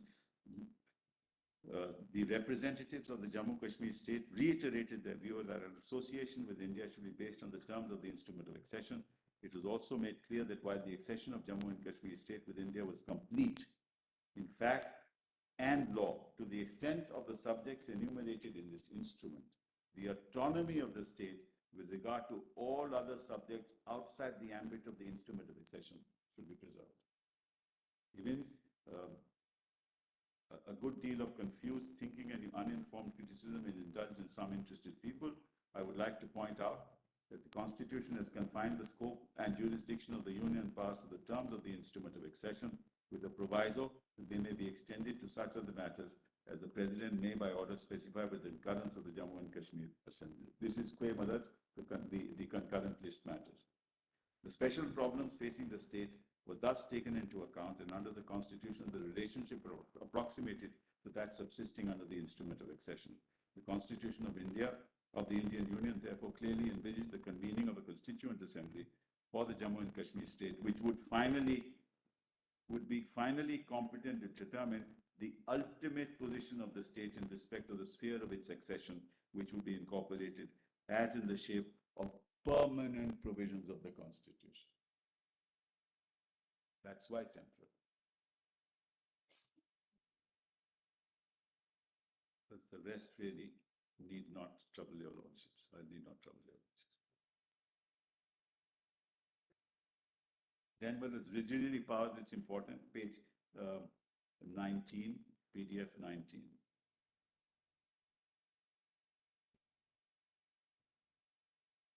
There is a heading of residuary powers.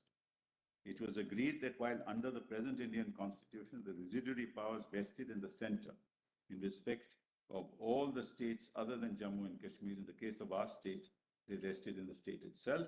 This position is compatible with Article 370 of the Constitution of India and the instrument of accession on which this article is based. We've always held that the ultimate source of sovereignty resides in the people. It is therefore from the people that all powers can flow. Under these circumstances, it is up to the people of Kashmir through this assembly to transfer more powers of mutual advantage to the custody of the Union. So what happens ultimately, and I'm just, since I will come to that later, is that Parliament exercised the will of the people of Jammu and Kashmir when they abrogated the article. That's what happened. They took upon themselves the constitutional responsibility of saying that we are now the legislature. We are the Constituent Assembly. And we will exercise the will of the people of state of Jammu and Kashmir to say that we abrogate 370. In essence, that's what happened. Is that possible constitutionally? Is that envisaged by 370? Is this not an exercise of political power?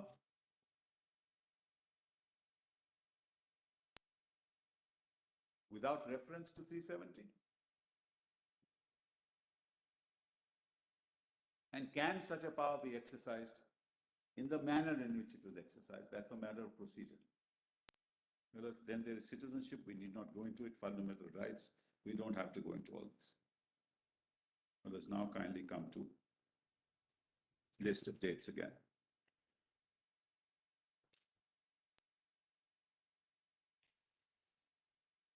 Right, back at 42 months.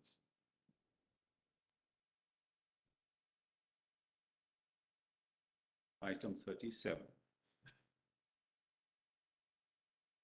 Article 370, sub-article 3. The PDF, Madam, 42. My Lord Justice, Gawai has it. Yes, 37. Yeah. Under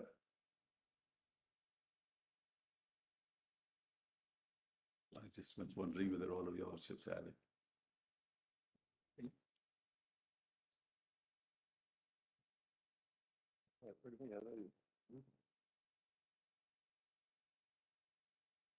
I have to say, Malad, that I've been and even though I say it to myself, a good student because I can access it immediately.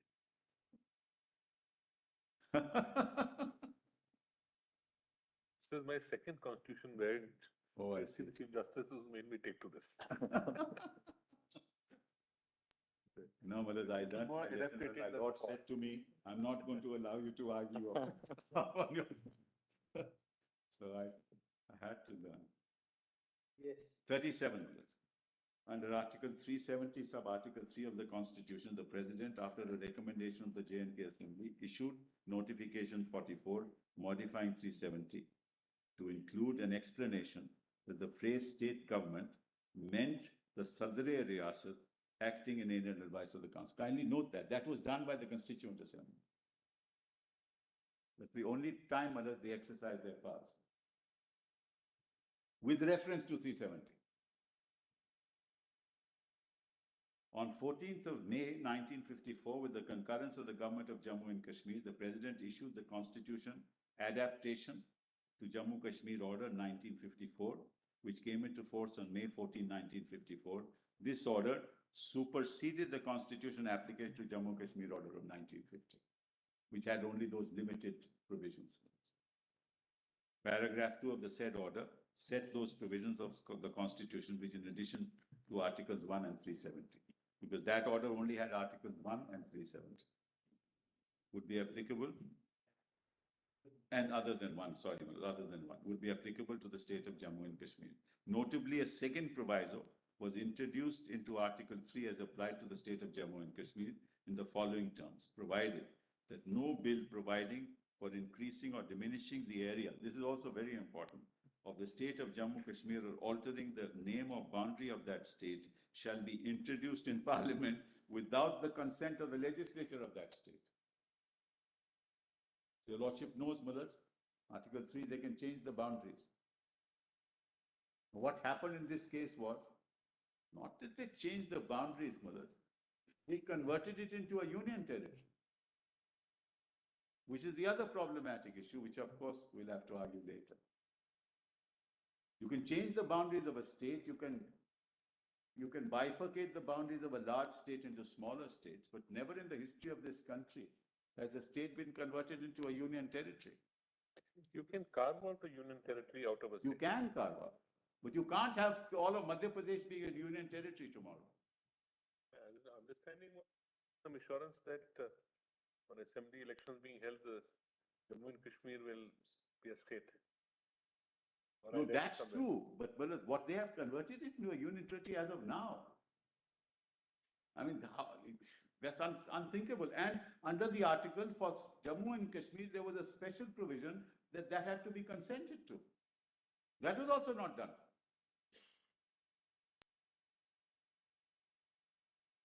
So, Malaz, you move away from representative to democracy, convert it into a union territory under your direct rule. You do away with representative democracy, and 5 years have passed. And every day we hear that we are going to soon have elections. But there has to be a constitutional basis for doing this, Malad. And kindly note one thing. In May 2019, there were parliamentary elections in the state of Jammu and Kashmir. In 2019, May, 3 months after this. This happened on the 6th of August, September, October, November, December, May. You have parliamentary elections. So you can hold parliamentary elections, but you will not hold state elections. But I'm moving away from that to another issue altogether. So, Malad, then 1039, 1711, 1956, the Constituent Assembly of Jammu and Kashmir, in exercise of its constituent powers, approved and adopted the Constitution of Jammu and Kashmir. Which is why I started off with the proposition that the concept of a Constituent Assembly is a political exercise. That political authority, that political body can decide on the future of the state. Could have decided on the future of the state. But that's a political decision. You want to abrogate 370, abrogate 370. You want to go integrate into India completely, say we don't need a constitution. But that's a political act. That political act cannot be exercised by parliament, by a legislative body. Because that legislative body is controlled by the Constitution, and its functions are controlled by the Constitution. It can't go beyond that. Which is why I made that statement at the beginning.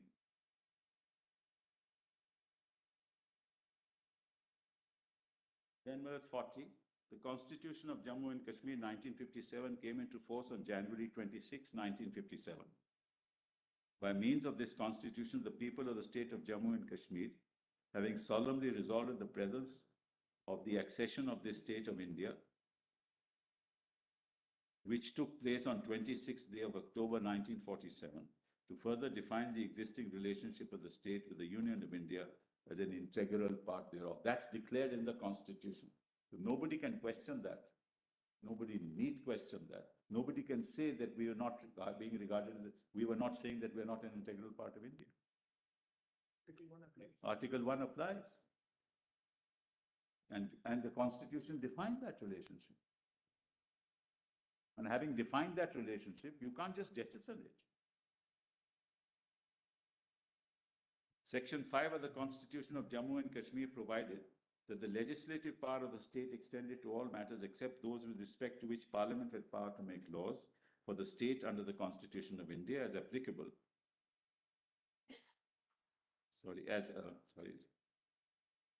Applicable to the state of Jammu and Kashmir.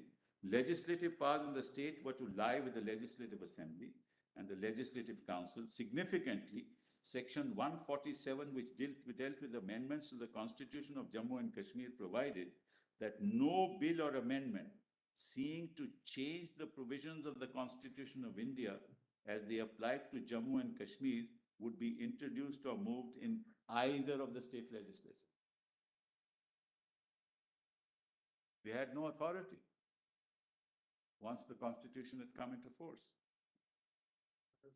and the orders passed. Then on 21/11/1964, the Constitution application to Jammu Kashmir Third Amendment Order of 1964, that is CO 71, which amended the 54 order, made Article 356 applicable to the state with one modification, that the expression included the Constitution, excluded the Constitution of Jammu and Kashmir.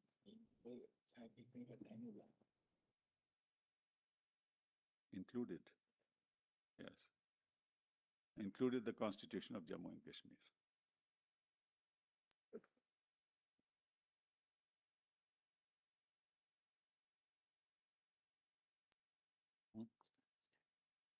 Those are there in all which have been passed. I'll have a list. You can just give the list. Volume 3, you have all the orders. This, you have now made your point on this. So all the orders, I'm not asking your lordship to go through. I'm not even going to read it, Manas. Yeah, we're not going to go into all this, Manas. 54, about 54 orders. 54 orders are there, around 54 orders. because of the, Yes, yes. Let us- Of course, of the assembly, No, some government. section, the government, Manas. under D or under D, D1. not, no, B2 or B2 or B1, D, D2, Manas. D2. D1. The D only has one, just D, the but- proviso, It's just D. D. D Yeah. doesn't have a number 2 or. And most of them are amendments of the 54 order, Manas. 50 order, 54 order, and then amendments to the 54 order. That's what it is.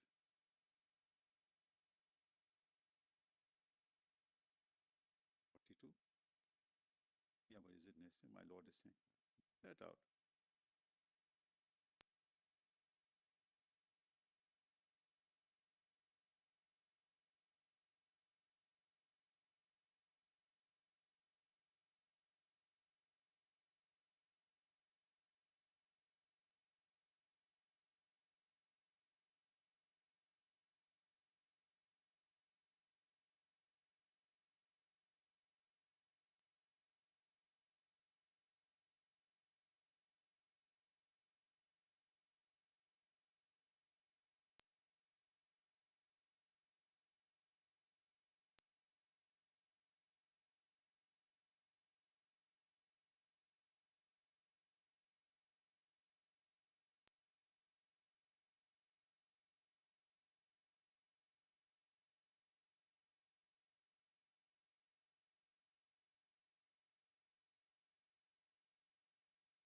Item 43.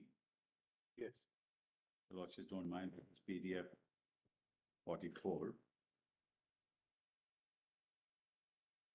The Kashmir Accord, now that's a political document.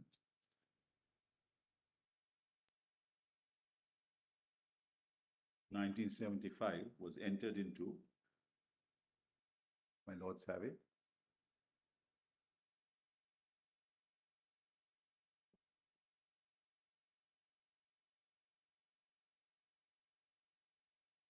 PDF 44. The Kashmir Accord 75 was entered into between the Government of India and the Government of Jammu and Kashmir. Under Clause 1 of the Accord, the relationship of the state of Jammu and Kashmir with the Union was to continue to be governed by Article 370 of the Constitution. Now kindly note, Madhaj, the temporary provision was over. Still be governed. Why was this required to say it is to be governed if it is a permanent feature? Sorry? Why was there a requirement 27 to say this will continue to govern when it was a permanent feature? Madhaj, it also reiterated the residuary powers of the state. Madhaj, that's not the only thing that happened. It's just a reiteration of the position that was accepted by the Government of India throughout, which is the constitutional position. After all, it's a political accord, Madhaj. I mean, it has no legal basis that way, but it tells you of the intent of the signatories, Madhaj. Political change at that time. Yes, I know that. Madhaj, in any case, 75 is a momentous time in the history of this country. Yes. Luckily, I was out of the country, Madhaj, so I.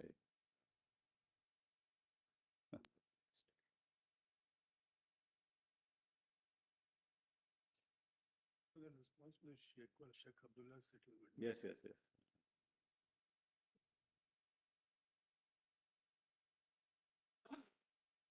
What's the time?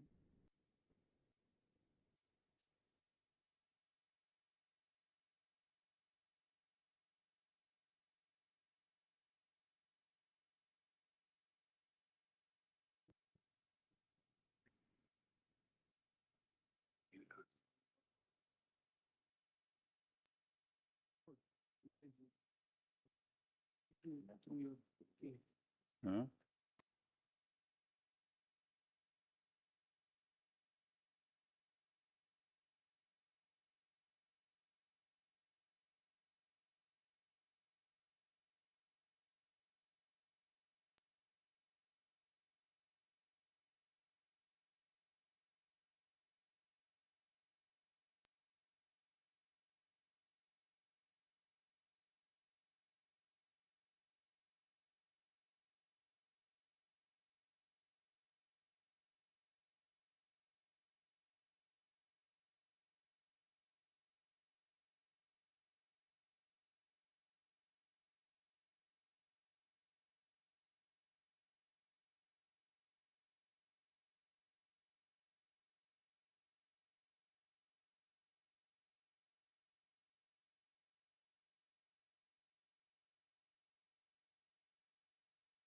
And jail for ultimately 14 years. The background is, Mullah, that whenever he came out, he was saying that, no, no, give us autonomy, give us autonomy. It is in that context that the accord was there, that you can't get out of 370. That's really the background to it. Because he was put in jail even by Mrs. Gandhi.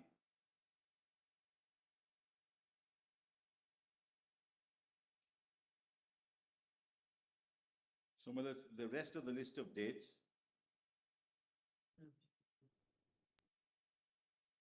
Kindly now see, come to straight to PDF 47.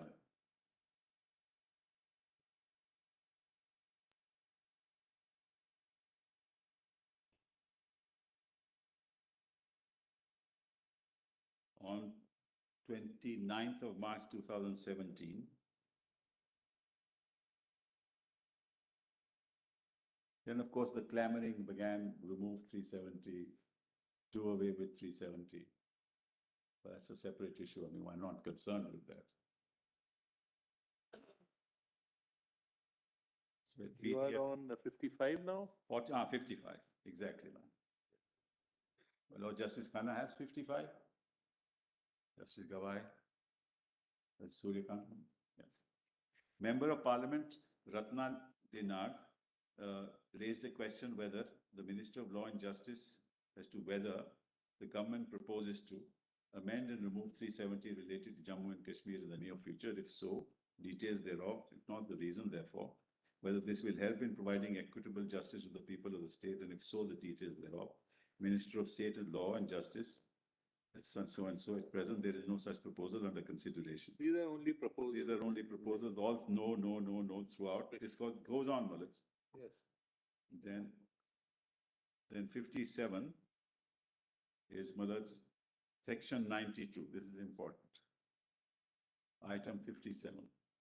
Section 92 of the Constitution of Jammu and Kashmir deals with provisions in case of a failure of the constitutional machinery in the state.